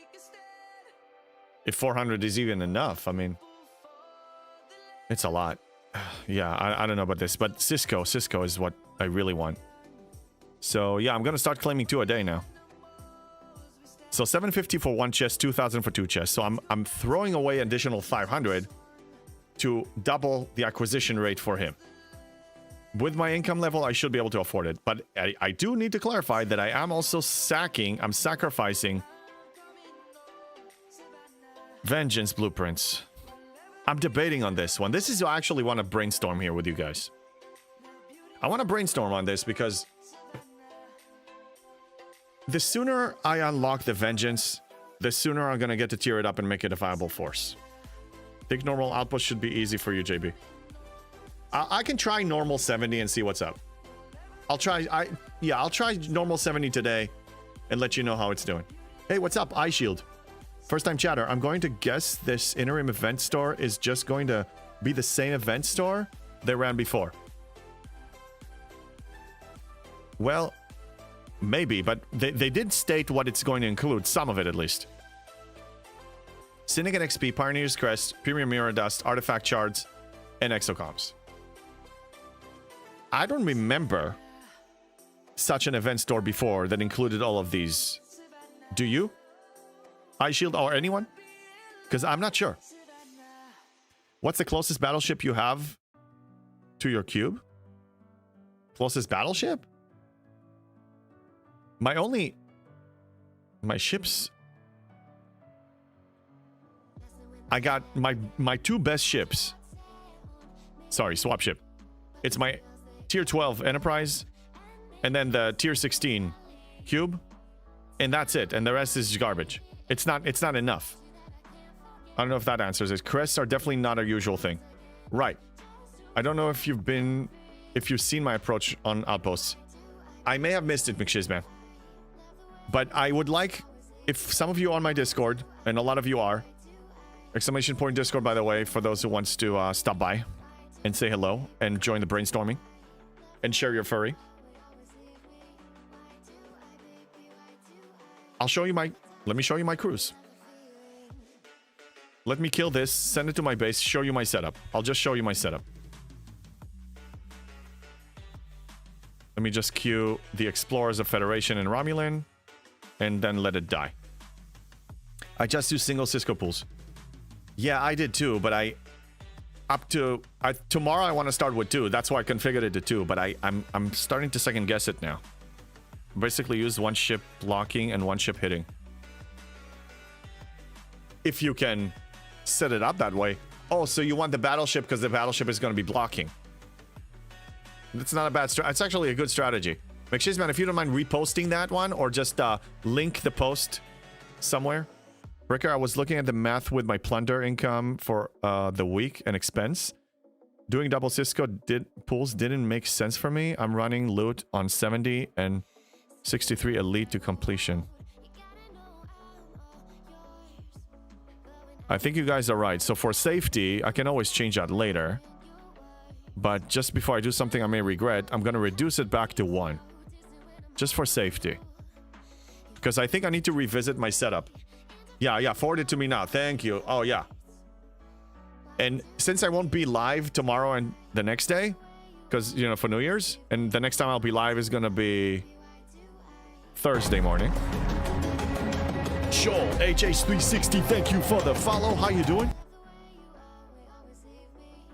Since the next time I'm going to be Thursday at 9 a.m. PST, I will share on my Discord with you guys my progress or my failures, and we'll see how where we take it from there. Bring all 3 warship types to outhouses. Pecan, do I need to remind you that I'm a free-to-play that cannot send 3? I cannot send 3. I can only send 2. You have that luxury. You have that luxury. I do not have that luxury. Okay, let me show you my setup now. Actually, I want to... yes, we'll go... Okay, let me show you my setup. Outhouse... Outhouse. Outhouse 1 and Outhouse 2. Okay? What? Oh, this ship... What? You can send 3, but only join with 2. Right, yes. That's basically it. What happened to the outhouse? Okay. This is my setup. Ship number 1, my Enterprise, is going with this. Okay? It does have hull breach because I have that artifact that gives hull breach. So it has this. Okay? How far are you from outpost building level 40? Getting closer. I'll show you in a second. Second setup is this. Please post recommendations because I'm a visual. I'm not going to make the changes and test it now, but please post on my Discord or send me a message directly and tell me what changes I should make. This is 1 and this is 2. Should be close to 40 as a free-to-play as long as doing events. I am close to 40. Mitigation is less effective than it, I think. Okay. I know that I have room for improvement because I just threw something up there ages ago and saved it just to... oh, excuse me. It's to save time.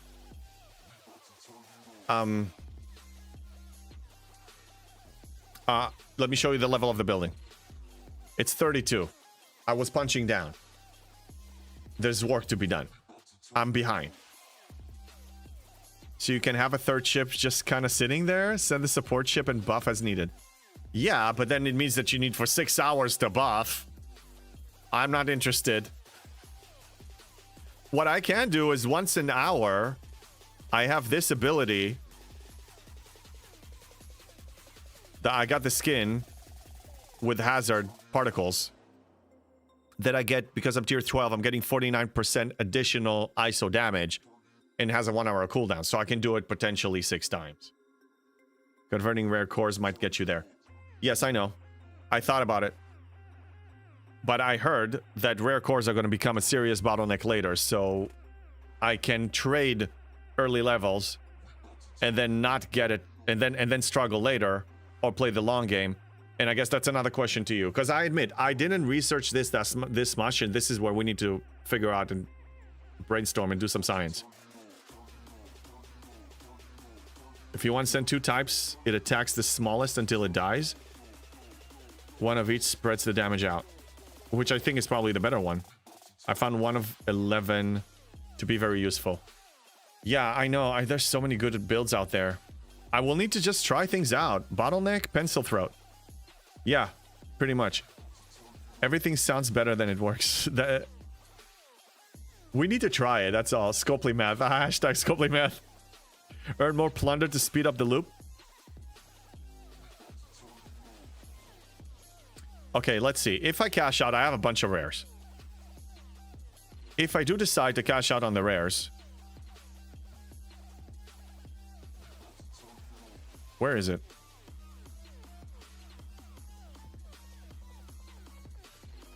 Where's the conversion?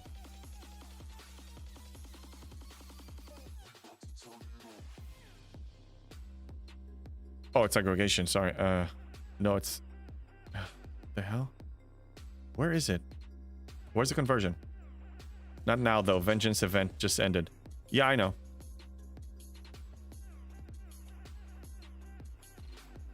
JB had become blind. Third last. Yes. My coffee. I'm out of coffee. Okay, so if I wanted to convert on the next Vengeance event. 3,700 divided by 500. That's 7. 7 times 600. I can get 4,200 more. That's not going to get me more than 1 level. It's not going to get me more than 1 level. I don't think I should do that. No.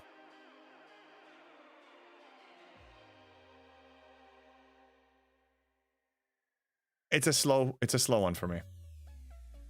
Outpost. Yeah. I found it. I was there. I know. Yeah. Shame on me. Shame on me. I take the shame. I take the shame. I take the shame. Okay, fine. I took the shame. Hit the plus to see. Yeah, I did that. By the way, posted info on your Discord. Thank you, McShizman. I will check that. Shame. I deserve that. I deserve that. Shame. Sorry, stream delay. That's okay. Laprim says, has there been any news on how we get more Outpost credits? No, not yet. Yep. Fine, I'll take that yell too. I deserve it. Okay? Use the slider. Yes, I can use the slider. I know, but I'm not going to do that now. Yeah. I know, I'm not doing it now. Okay, STFC.space. I still have it running. Let me show something. Let's review this. Okay? Buildings. What's the name of that building again? Outpost control. Okay, I want to explain. Explain my logic. I could be wrong, but let me explain my logic. I'm at 32 now. Okay, so. What the hell? Let me make it larger. Okay, so I need 4,900 common. So common. It's all common. Okay? It's all common. What, 67,000? Keep going. Up to level 50. 51 requires rare. Out the gate, it requires 5,600. Thank you for the hydrate, Doc. So, I may need to start converting them. But I'm asking you, should I? Because I have a feeling that the rare is going to become a big problem. Because we need to get it up to level 80. So once I hit 51, I'm going to be crawling so slowly. Should I? Look, it's all rare. Can see it with a slider. No, yeah, not do it now. Just see what is needed. Correct, but in general, should I even do it for what is needed? It's cashing out on a currency today to get higher levels. If the higher levels are going to help me yield more rare outpost control cores, then I should. But if they don't, because this is separate, then I shouldn't. Keep the rares, don't trade down. That's what I'm thinking, Glenn. Thank you for confirming. That's what I'm thinking, because you see, we need to think ahead.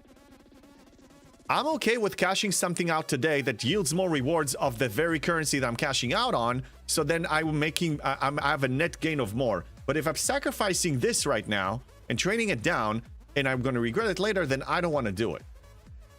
Common, Shyamalan. Oh, common, chameleon. Yes. I know that song. Good one. Hit higher, earn more rare cores. Okay.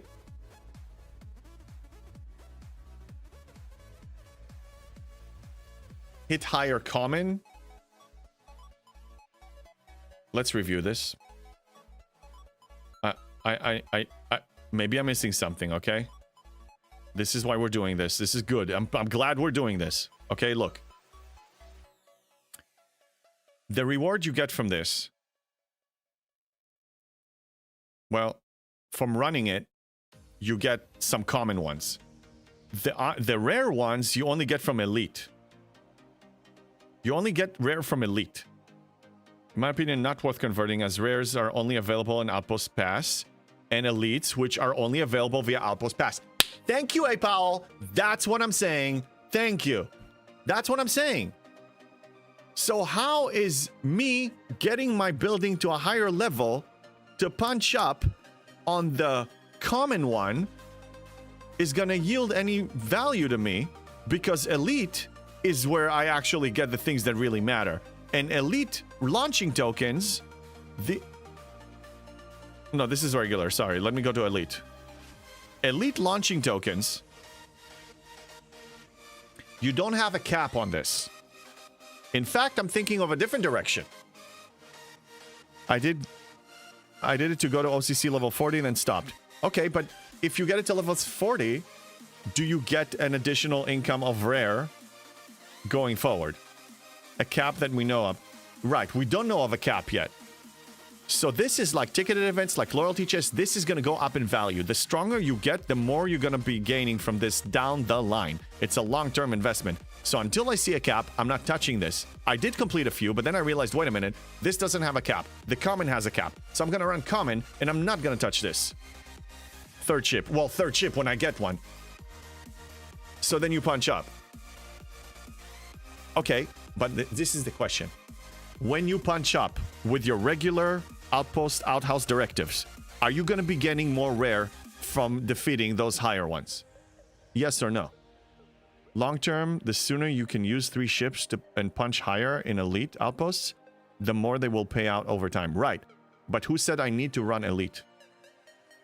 Who said I need to? I have no cap. OCC 40, third ship you can do elites. I'm already doing 63 elites now. But my question is this. I don't have to. I can take my sweet time and get to Ops 40, to building level 40 slowly, defend and protect my rare stash, my rare core stash, not cash in on these. Wait, I'm basically banning elites until I reach OCC 40. It made sense when Lube said it. Okay, I'm not saying that he didn't make sense, but I'm saying, examining my argument now, what do you think is profiting you higher? I'm not saying what gives me the biggest victory rush and dopamine hit. What is actually yielding me more currency long term? Elite gives better loot, so yes, I do them. Right, but you don't have a cap. Who said you have to? Why can't I take my time? That sounds like camping talk. It's not camping talk, bro. It's smart talk. This is not camping. Camping is only with ops, okay? Camping is when you have the resources for ops and you don't pull the trigger. So that's jokes aside for a second. I love that shenanigans, but this is serious business now. We're talking about loot, okay? Assuming we have a regular sourcing for common outposts. Yes, assuming that. I do elites for the elite loot to tier up officers. Okay. Not a bad thing, but we don't have a cap. We don't have a cap on this. Well, to answer with a question, why not do elite for the perceived better returns? I like the question. The reason I'm considering not doing it is because these go up in value. What is the rush for me to get these rewards right now? What is the rush? What is it actually going to give me that I cannot get later? It's not giving me any more rare cores. It's not giving me any more. It's going to give me more of this loot. It's going to give me more of the retaliation plunder. It's going to give me more elite solo credits. It's going to give me more retaliation medals. But I'm already getting them consistently with the common. I'm already claiming my daily claims. Hold on a second. The problem is the outpost pass requires 2 common runs or 1 elite run every 3 days. Yes, but I have a lot. I just bought 2,400 from the Alliance Tournament store. I'm drowning in them for now. If it becomes an issue, then it's an issue. But my daily claims are this. This is my claim. I claim 4 from here. I claim 1 of his. And I'm hoarding like crazy for potentially vengeance. And I spend 50 on the premium mirror dust. That's it. That's all I'm doing. Common produces that for me. I do my daily claims. I do the important daily claims for me here. I don't care about the officers. I don't care about tearing them out. I don't care. I don't care. These, it's going to take time anyway. You need to claim the other 2 Cisco. Yes, I know, but you also need more blueprints. I mean, what I'm saying is, if there was a cap on this, I would say absolutely start executing now. But if I can hoard this to, like, let's say, potentially 30,000 of these elite solo outpost strike directives, why not?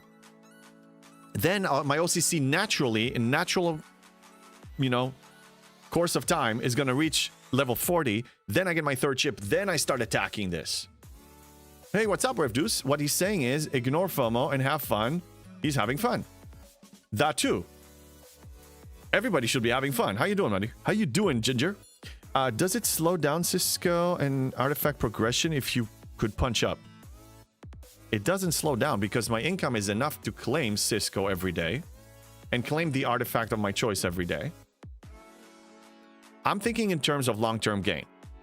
Me waiting until I have a 3rd ship is long-term gain. Me not converting my rare cores to common is long-term gain.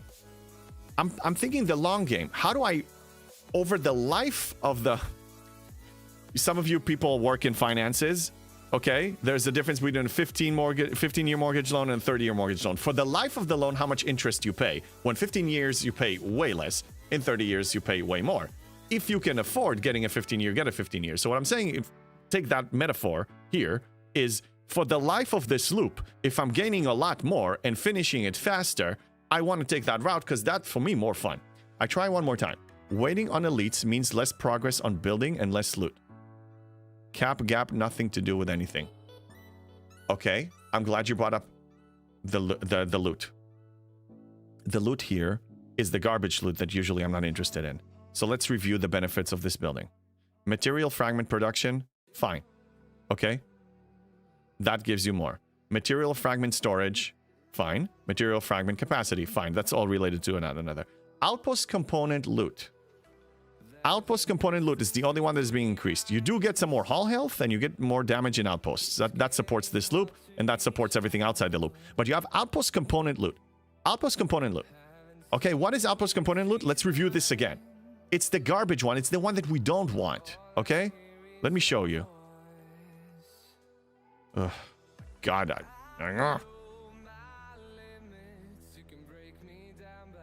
they're talking about this. Oh, come on. Outpost components. This is the one that's increasing. Not the... I don't believe it increases the credits. Another retaliation medal, and definitely not the retaliation plunder. It only increases this and this. I don't care about those. Plunder and building material. Doesn't increase the plunder and building, because if it does, then I stand corrected, and I will change my entire thing right now. Holy crap, there's a lot. When did the new field training show up? Oh yeah, it's a lot. What's up, Cottontail? Component loot is trash. Exactly, for the buffs. Yeah, but the buffs are specific for this. There's only one buff that is specific for the other thing, but I can complete everything anyway. There's no loot bonus. Only the components. We're not talking about the components. Do you want... Are you telling me that that loot bonus applies to this? The retaliation plunder? Because to my understanding, it doesn't. That's something they've been working on for over a year. It's shown when it shouldn't multiple times. Oh, the new field training?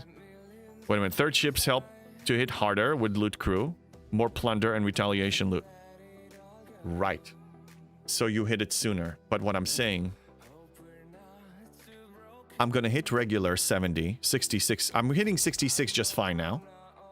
And yes, I can maybe hit 70 with more loot crew. I can get more loot indirectly. I get that.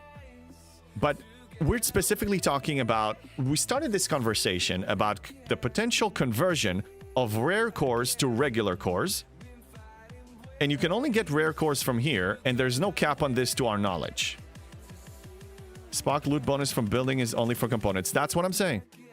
But what they're saying is true, that if you can send a third ship, you can punch up. So you're getting more loot. That I agree with. But I'll get there eventually. Pushing building to 40 for the third ship. I agree. Again, we're just changing the order of things. I'm saying that I will have a higher net gain for the life of this loop if I do it this way. And I'm trying to cross-check it and compare it with your strategy and see which one is going to be paying off more. And that's what we're trying to figure out. You get more plunder from Elite. Right, but Elite, I can hoard on this until the cows come home.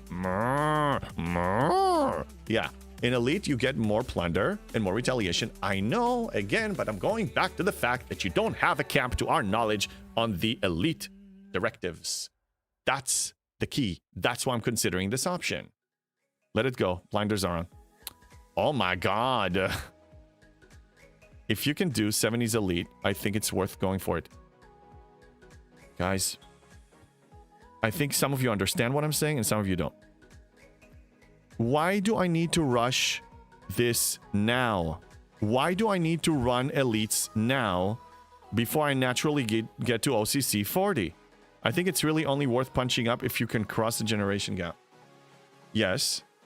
If you can do 70s Elite, I think it's worth going for it. Okay, crunch the numbers offline to see. Fine. Owen is arguing to do lower level elites now in order to get less plunder than waiting and doing higher level elites. Exactly, Ryan. I think the 120, 110, 120 people of us here are split into two factions right now. Two mindsets, not factions. Some people see the short-term gain. Some people see the long-term gain. So far, none of you made an actual argument that is saying that the long-term gain isn't there. You're saying you're going to get more now, you're going to get more now. I know that, but I'm saying I can get more later, and I don't have a cap on the thing. Why? I don't, oh my god, it's driving me crazy. Just, come on. Only one true faction. Go, go, Romulans. Indeed, I love Romulans. Sexiest design. Rev, I know you're here. I know you're in love with Klingons. I know you have a batleth that maybe one day when we have a funsies battle, trial by combat, you're going to bring it. But Romulans are the superior. Romulans are superior, Rev. I'm sorry, but they're superior. You dirty communist. No, he's right. Actually, I'm with Laprim on that one, Rev Deuce. I'm with Laprim on that one. You want to run a poll? We'll run a poll. Which one is superior? One of my mods, please run a poll. Which one is superior, Romulan or Klingon? Let's do this. You know my vote. Spock, are you getting enough plunder now to pull everything you want? Yes, I am. Yes, I am. Yes, I am. That's what I've been saying. I get what I want.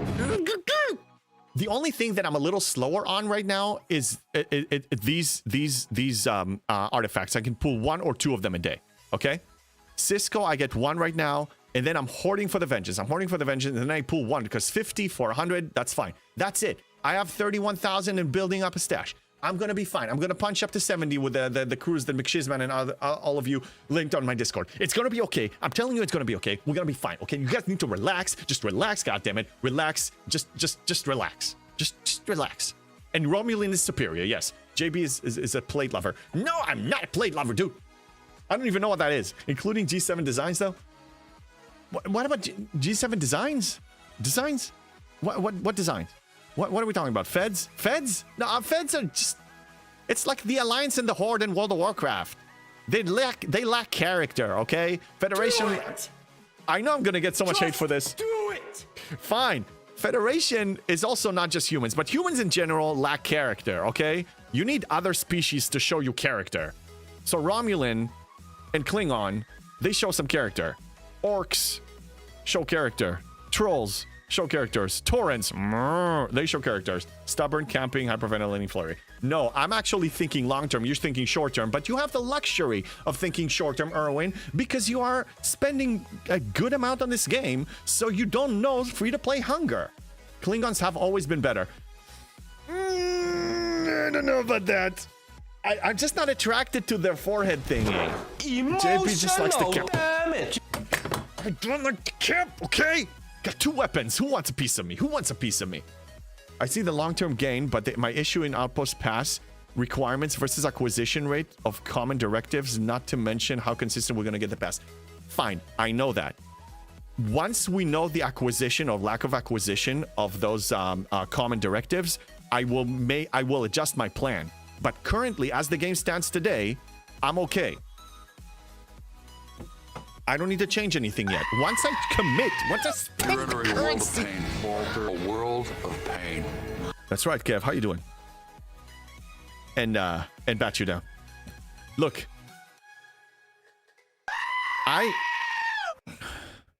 once I know the plan, I can readjust. Once I cash out on currency, I'm locked into that choice. I'm locked in. I don't want to lock into a choice. I don't have to, hey, Dustin, what's up? Breaching Romulan ships? Well, Romulans are awesome. I'm just saying. I mean, come on. Look at the freaking... Look at these beauties. You don't have a better looking ship interceptor in the game. Well, okay. Take it back. There's one better. There's only one that is better. But it's not an interceptor. But I'll show you. There is one Klingon design that is sexy as hell. But it's a battleship. That is hot as hell. Rev Deuce, that's a fine ship. And I'm willing to bet that that's the one you're aiming at whenever you get to that level. When you stop camping.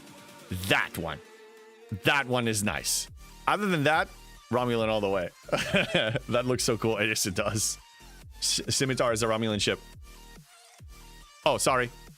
No. Okay. No. Sorry. Crenshaw? Oh, it is a Romulan ship. Okay, then it's corrected. Oh, yeah, sorry. Yeah. Oh, then there you go. Actually, that supports my argument even more. Romulan all the way. Screw Klingon. I'm sorry. Throw the hate. I'll take the hate. I deserve it. Go ahead. Throw the hate. Throw the hate. I now have tier 3 and Enterprise D. Nice. That's a good start. Adva, I'm sure you know you're fully aware of the loop of Jellyfish to Enterprise A to Enterprise D. If you need a refresher, I have a 5-6 minute video, almost 20,000 views, that covers it efficiently and in details. So go ahead and watch that and hit me up if you're not sure. Just make sure that you have enough efficiency researches and you can start engaging with it easily. JB is a monster, not a true believer. He is a plate lover, fed lover. Oh, that. No, I'm not really. No. I'm a Romulan lover, man. I'm a Romulan lover. Spock, so the Romulans have one ship that looks good? No, Bear, I just showed you. Look at this one. And also the pilot. The pylum looks so sexy. I mean, look at this. Okay, this is this. And now let's look at the pylum. Come on. I mean, this is important stuff. This is important. And even, I mean, come on. Look at this. It has a toilet seat. Don't shame me. It has a toilet seat. Why are you shaming me, Lisser, man? Yeah, it would help if we had Jelly VPs in our territory. Or you could join a competitive alliance. If you're a hardcore player that wants to play hardcore, I highly encourage you joining the top 5 alliances, because the top 5 alliances, at least one of them is probably having a T3. You know, all of them have a T3 territory. Which, by the way, I expect rumors, not confirmed, a territory reset next season that may or may not include Vengeance Blueprints. Service. Klingons have better looking aft. That's fine. I still think Romulans are hot. That's me, though. It's okay. Hey, you know. It's different strokes for different folks. Hashtag Pylum for life. Yes. Or like somebody in my alliance says, Pylum is life. It looks like a pile of poop. No. Dang, why is being so mean to my new Crenshaw? She's purty. No, she's purty. I'm just saying that Romulan is more purty. That's all. It's great. But, I mean, Romulan. Lieutenant Bennett. The flying toilet seat, Pylum. I know, but like Jackson said, Pylum is life. Rotaran's supposed to be a bird, but it has a skin of a Ninja Turtle. Romulans for life.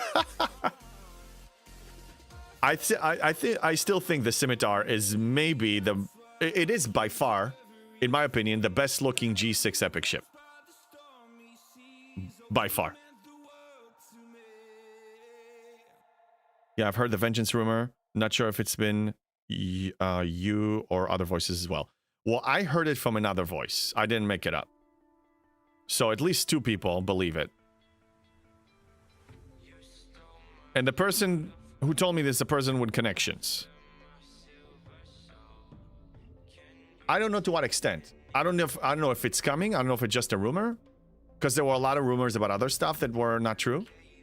But what have we seen so far with the Vengeance? They've been increasing the acquisition possibilities of the Vengeance. They're starting to loosen it a little more. They're making it consistent. It didn't used to run once a week. It used to run even more, less frequently, and now it's sometimes even twice a week. Okay, they're adding it to the outpost thing. They're adding more loot from the outpost with the elites now. The Vengeance is a requirement. It's basically Jellyfish 2.0. It's not a requirement, but it's highly encouraged, and they're helping people get it faster. Eventually, we're all going to be drowning with those blueprints for the Vengeance, just like we do. We built multiple Jellyfish. Revdus, I remember when you finally built your Jellyfish. I was a lower level than you. And it was such an achievement for you. It was an achievement for all of us. And now look at it. We don't even mention it. The only time we mention it is because it supports feeding the Enterprise D. They're increasing the sourcing, and even the ISS Jelly has consistent sourcing. So it wouldn't be crazy seeing more and more. That's what I'm thinking. That's a Romulan ship. The Vengeance is a Romulan ship? What's up, Baltra? Good to see you on YouTube. New mission giving 10 FC Cisco shards. Best value of a reward in a long time. In a long while.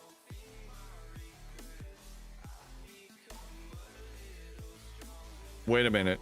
That's the one that happened, right? I mean, we don't have any other ones. Wait, this... Oh, this mission now? Oh, yeah, I need to claim it. Hold on.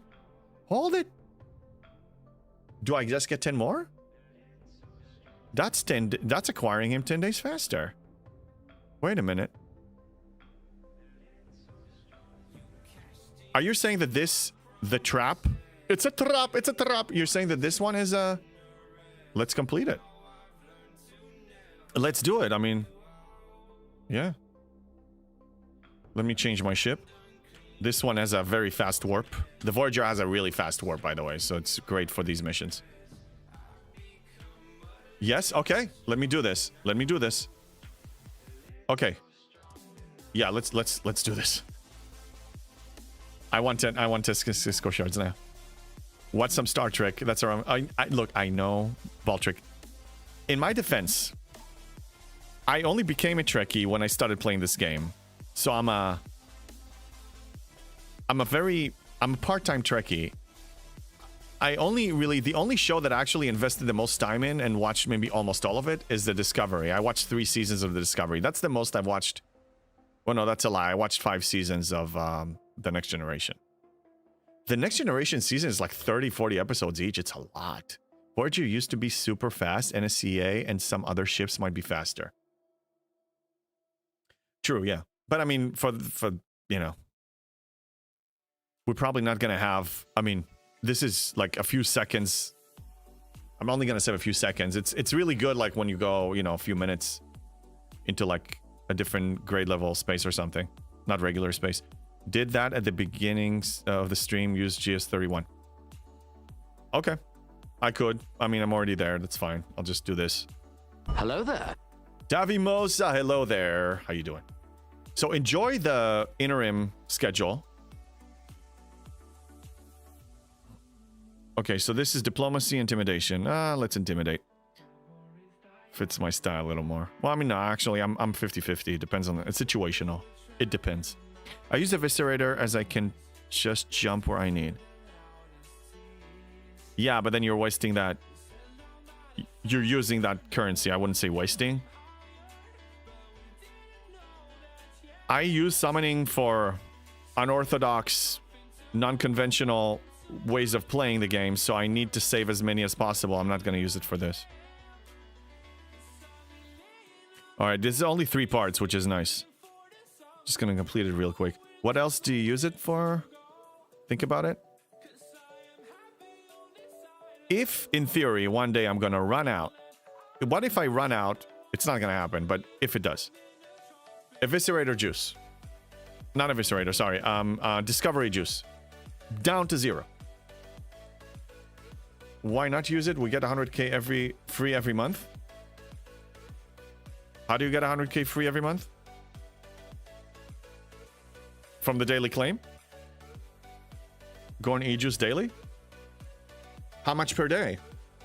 Tournament. Well, I'm not spending that on the tournament store. No. Dude, no, Lieutenant. Lieutenant Bennett, no. You know I spent 70... You know how much I spent? Hold on a second. How much was the Aphelion blueprint? It was 1350.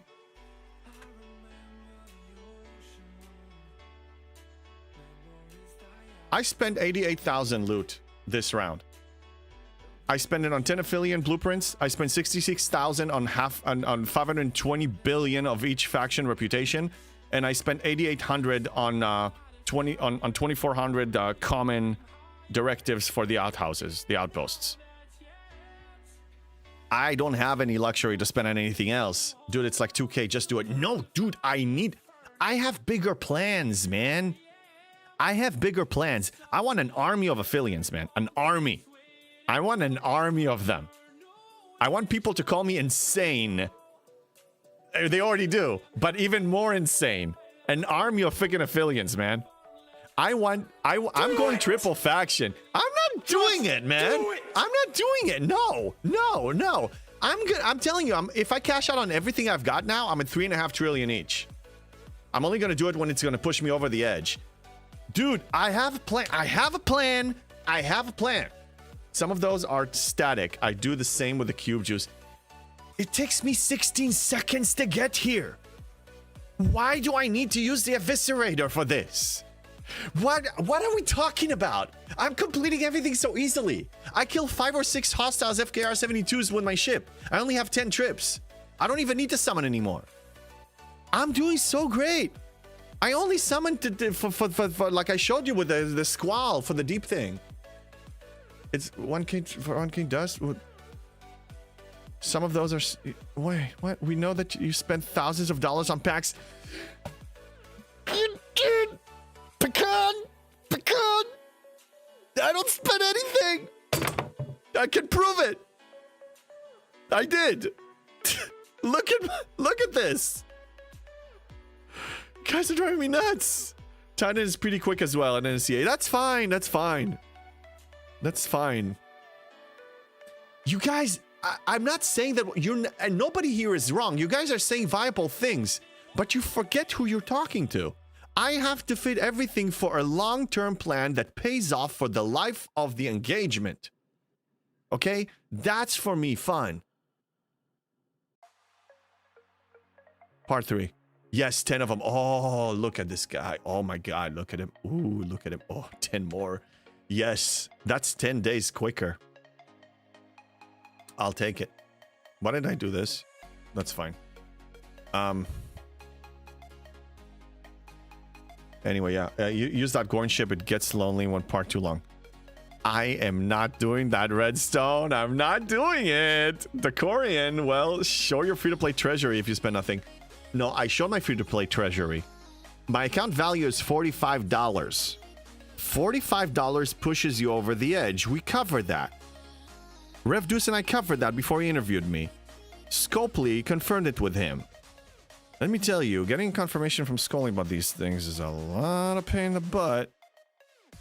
I even asked him directly for other things. They don't want people to know how much they spend. That's the thing. They can only direct you. They can only direct you to the stores that you purchase it in. But for the purposes of us actually showing free to play, they don't want to help.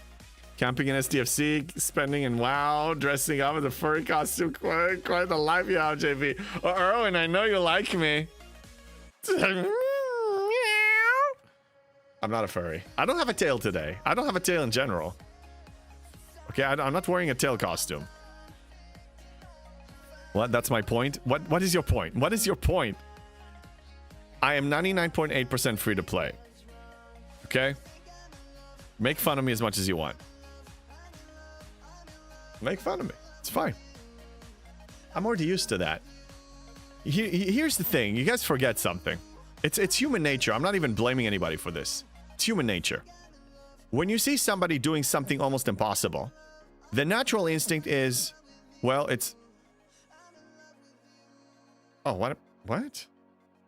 Oh. It's a mission hostile. Oh, never mind. I confused myself. You see somebody doing something impossible, the natural instinct is to say, well, it's impossible, so we need, you know, it cannot be done. It cannot be done. So you need to try to prove them wrong, because that helps you accept reality as you know it. Because to challenge a paradigm is very difficult. So I'm used to getting those challenging comments. It's fine. Go into the augment space and you'll have a tail. That is very true. I will then have a tail, but it's not going to be a furry tail. And I think Erwin is specifically interested in seeing me having a furry tail. Today in general sounds like a furry someday. It's been a while since I put on a furry costume. I think I need to reward you guys. You guys have been so nice with me and so supportive. I will plan a furry stream for you guys, okay? It's been a while. A part of me misses it. We'll do that. Maybe I'll let the furry girl that I met at the TwitchCon, that I'm about to do something like that. I know, just messing with you. You're impressive. Thanks. I know. No, I appreciate that. We're everything, all the joking and smash talking we're doing here is in good spirit. Otherwise, I would just eliminate it. But you know, it's in good spirit, so it's laughs. It's fun. Why not? He bought Leslie. I did. $5 freaking Leslie. If they ever nerf Leslie, I will demand a refund. I know they will decline it, but I'm entitled to a refund. I'm entitled. Technically, in the terms of service, they don't have to give it to me. But that's the only claim I can have as a spender in this game, to claim that I demand a refund. I demand a refund. DuckTales. Oh, my childhood. Yeah, mine too. Lieutenant Bennett, it's not about doing impossible. In some instances, you intentionally hamstring yourself when it's not 100% necessary.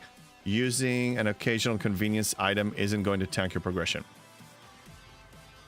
It depends on the situation. In this situation, let's bring up another subject, but the subject you added up earlier is inconvenience. I beg to differ. Because when it comes to the Alliance Tournament store, what have we seen so far with what? It's been a year of Alliance Tournament? What have we seen about the store so far? What do we know about the store? What do we know? New things are being added in consistently. A trial by combat. Indeed. I will demand a trial by combat if they don't give me the refund. They have been adding things here consistently. I started this tournament with 33,000 additional loot, which is why I was able to support purchasing everything. By the way, I'm not gonna purchase this yet. I need to run another outpost before I claim more. So they will keep adding more. So you cashing out on your currency because you can doesn't mean you should.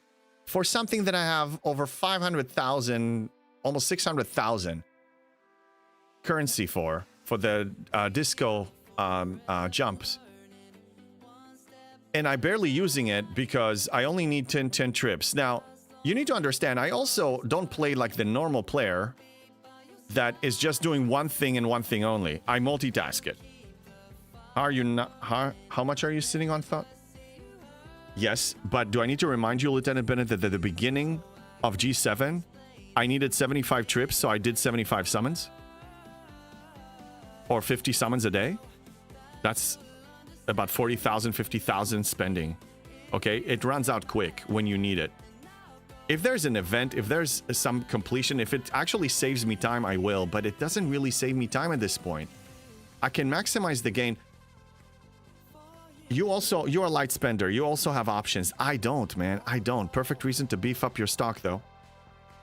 Yes, but it's priorities. What do I want more? Do I want to build my army of Aphelions? Do I want to build, do I want to start converting my, to get more Sigma faction credits because I can convert the regular and I can start converting the scout messages? Or do I want to get more stupid currency of something I don't even use? I'm not going to spend it. I'd rather spend it on one more of these or something else that is a high level. You also talked me into spending on John Harrison. Now I regret doing that. They nerfed him. They nerfed him. I probably spend a net, what? I spend maybe 30,000 total, 40,000 total on this idiot. Why would I do that? Bacon Fish, congrats on 25 stream streak. Thank you for your support. I'm not saying that you're wrong. I'm not saying it's not useful. I'm saying that there are some things that are more useful. It's priorities, bro. It's priorities. That's what I'm saying. But horning does sometimes trip you up. It puts you behind on the Monaveen skin. Right? That didn't... No. The reason I didn't get the Monaveen skin is because I missed the memo when we had it. Okay? We unlocked it, and I missed it. So I was behind. That's all. Command badges. I don't need command badges. I have plenty. My officer selection is insane. I don't have that many to upgrade, by the way. If I started by upgradable, these are all the maxed ones. Look how many maxed... Oh, yeah. You want to see something? I just joined the Mess Hall 99 Club. I joined the 99 Club. I'm set. Affiliate is not available at 70 in the tournament store. Another reason not to camp. Indeed, Redstone. That's what I've been advising. But people should do what they want. Look, we have two separate mindsets as players. You have the, well, maybe three. Spenders that just buy whatever is instinctually want because they can. You have the free-to-play planners, strategists, not just free-to-play, even light spenders. You have strategists that actually plan to actually maximize gain in the shortest amount of time. And you have people that just do what feels good. Okay? For me, gaining and being a strategist feels good. So you may perceive it as I'm hurting myself, I'm not having fun, but I'm actually having fun. You see that on me. I mean, if I wasn't having fun, I would just sit here very depressed and I'll be crying all the time and how miserable I am. But I don't do that.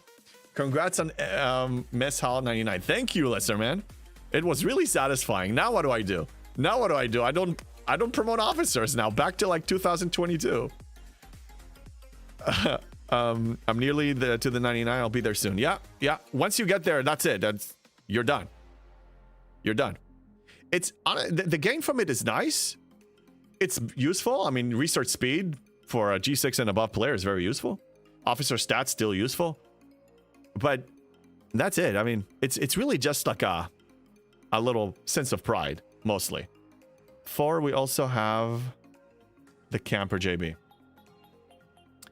Yes. I wouldn't say you're not having fun. That's right. It's subjective. Having fun is 100% subjective. 100% subjective.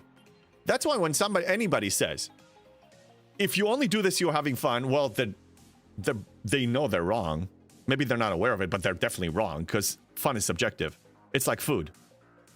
I love pineapple on pizza. It's freaking amazing. It's fun for me. For somebody else, it's a definition of a nightmare. It's a crime. Some people consider it a crime to put pineapple on pizza. You know? So it's subjective, bro. It's subjective. Rev is still 69. Rev is not... Is he? Then he moved faster than I thought. I thought he was like at 64. Well, congrats on 69. Bonding time, pineapple on pizza, unfollow. It's disgusting. Monster. It's subjective, bro. It's just like spending. It's just like what you're buying from the tournament store. 63. Yeah, he's 63. Yes. Yeah, he is. Yeah. I know you're having fun. Just a different of opinion. I want to see you continue to be successful as well. Thanks. No, Lieutenant Bennett. A lot of times you give me advice that you helped me see an efficiency possibility that I didn't see before. So if you guys haven't noticed, I take all feedback and all suggestions and all perspectives into account. Because I don't just want to go on autopilot, I want to question myself. And that's why I'm open to learn. And that generally, essentially makes me a better player. So I will always measure what you guys say. But if it doesn't fit the efficiency level, which for me is the definition of fun in this chore-infested game and lag-infested game, then I will probably not follow it. Pineapple on pizza. Yes, pineapple on pizza. Why? What's wrong with it? Officer building 69. Oh, his officer building 69. I'm a free-to-play with basically only 3 officers missing, which are the brand new ones. And they're almost unlocked. Nog and Adami is almost unlocked, and Esri is like 65% there. It should be against the law. Oh, Sancho is one of the people that say that pineapple on pizza should be against the law. Let me ask you this. Do you like pineapple? Do you like pizza? Why not having both at the same time? Okay. I mean, I know it's the most triggering thing. I went to TwitchCon and I was streaming from there. And when I was streaming from there, we had that discussion on pineapple on pizza. And oh man, like it was crazy. I still remember that. Mess Hall. Yeah, Mess Hall 69 for him. Wow, Rev Deuce, you need to step it up, buddy. But if he's having fun, he's having fun. We can't argue with having fun. I mean, that's it. It should be against the law. Pineapple is the best. Yes, pineapple on pizza is the best. But what I really want to know is what you think of the new pop-up ad. Oh, this one?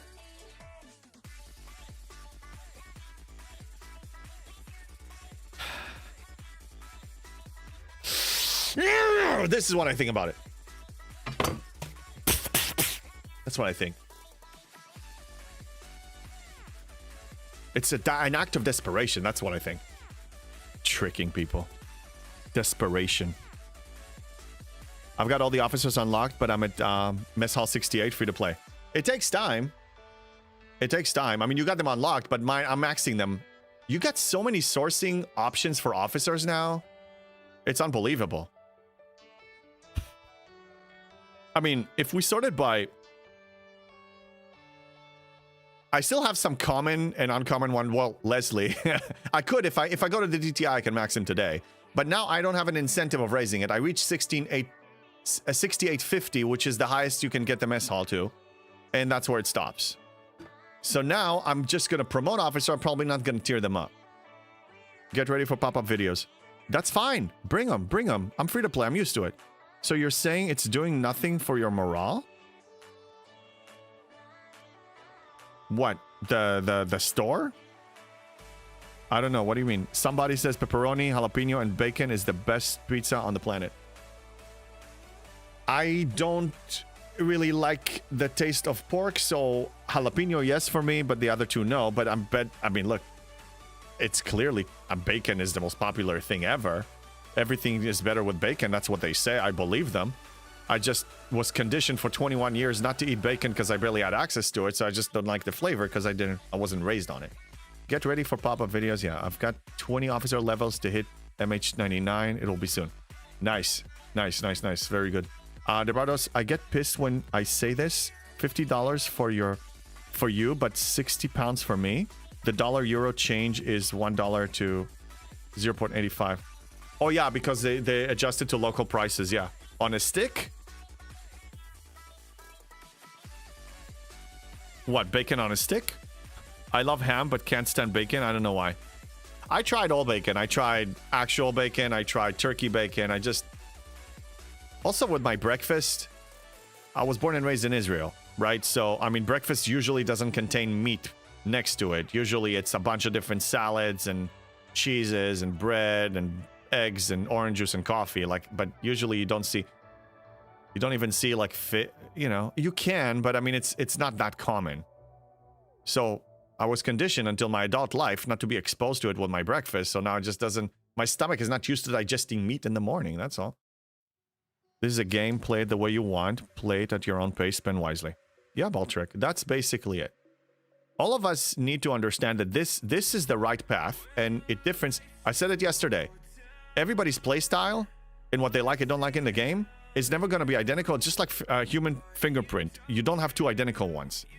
So we have, let's say, 300 different loops in this game, maybe more. You like and dislike a combination of them. Somebody else may be a little different.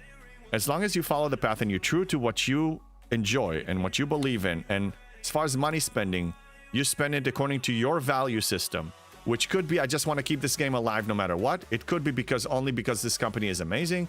Could be any of this, anywhere. Do it. Just be happy. I mean, this is a game. It's supposed to enhance and add more happiness and joy and fun to your life.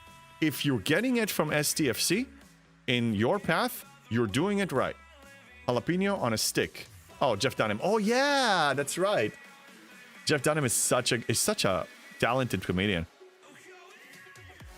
With Ahmed the Dead Terrorist, yeah. Murphy, the $100 packs are €100. Lower price packs have an extra tax on them for some reason. Yeah, well, you see, that's a problem that I'm not aware of because the spending I've done in this game was over 4 years ago. And I regret doing it, honestly. All right. I think we're going to be looking for somebody to raid. So, I want to wish every single one of you a Happy New Year. Tomorrow is New Year's Eve, and the next day is New Year Day. I'm going to be off on those 2 days. It's going to be the first time in a few months that I had 2 days off streaming. So, really, if you're celebrating, if you're staying home, if you're grinding, whatever it is, I wish you a really, you know, I hope your 2025 seals great and it was a good year for you, and the 2026 is going to start with a positive bang. And I want to look for somebody to raid right now. We have CDB and we have Curly Sue. So I think I raided Curly Sue not too long ago. CDB I haven't, so we're going to hit up CDB. I'm going to prepare the raid. Preparing it. Am I missing something? Tomorrow is only the 30th.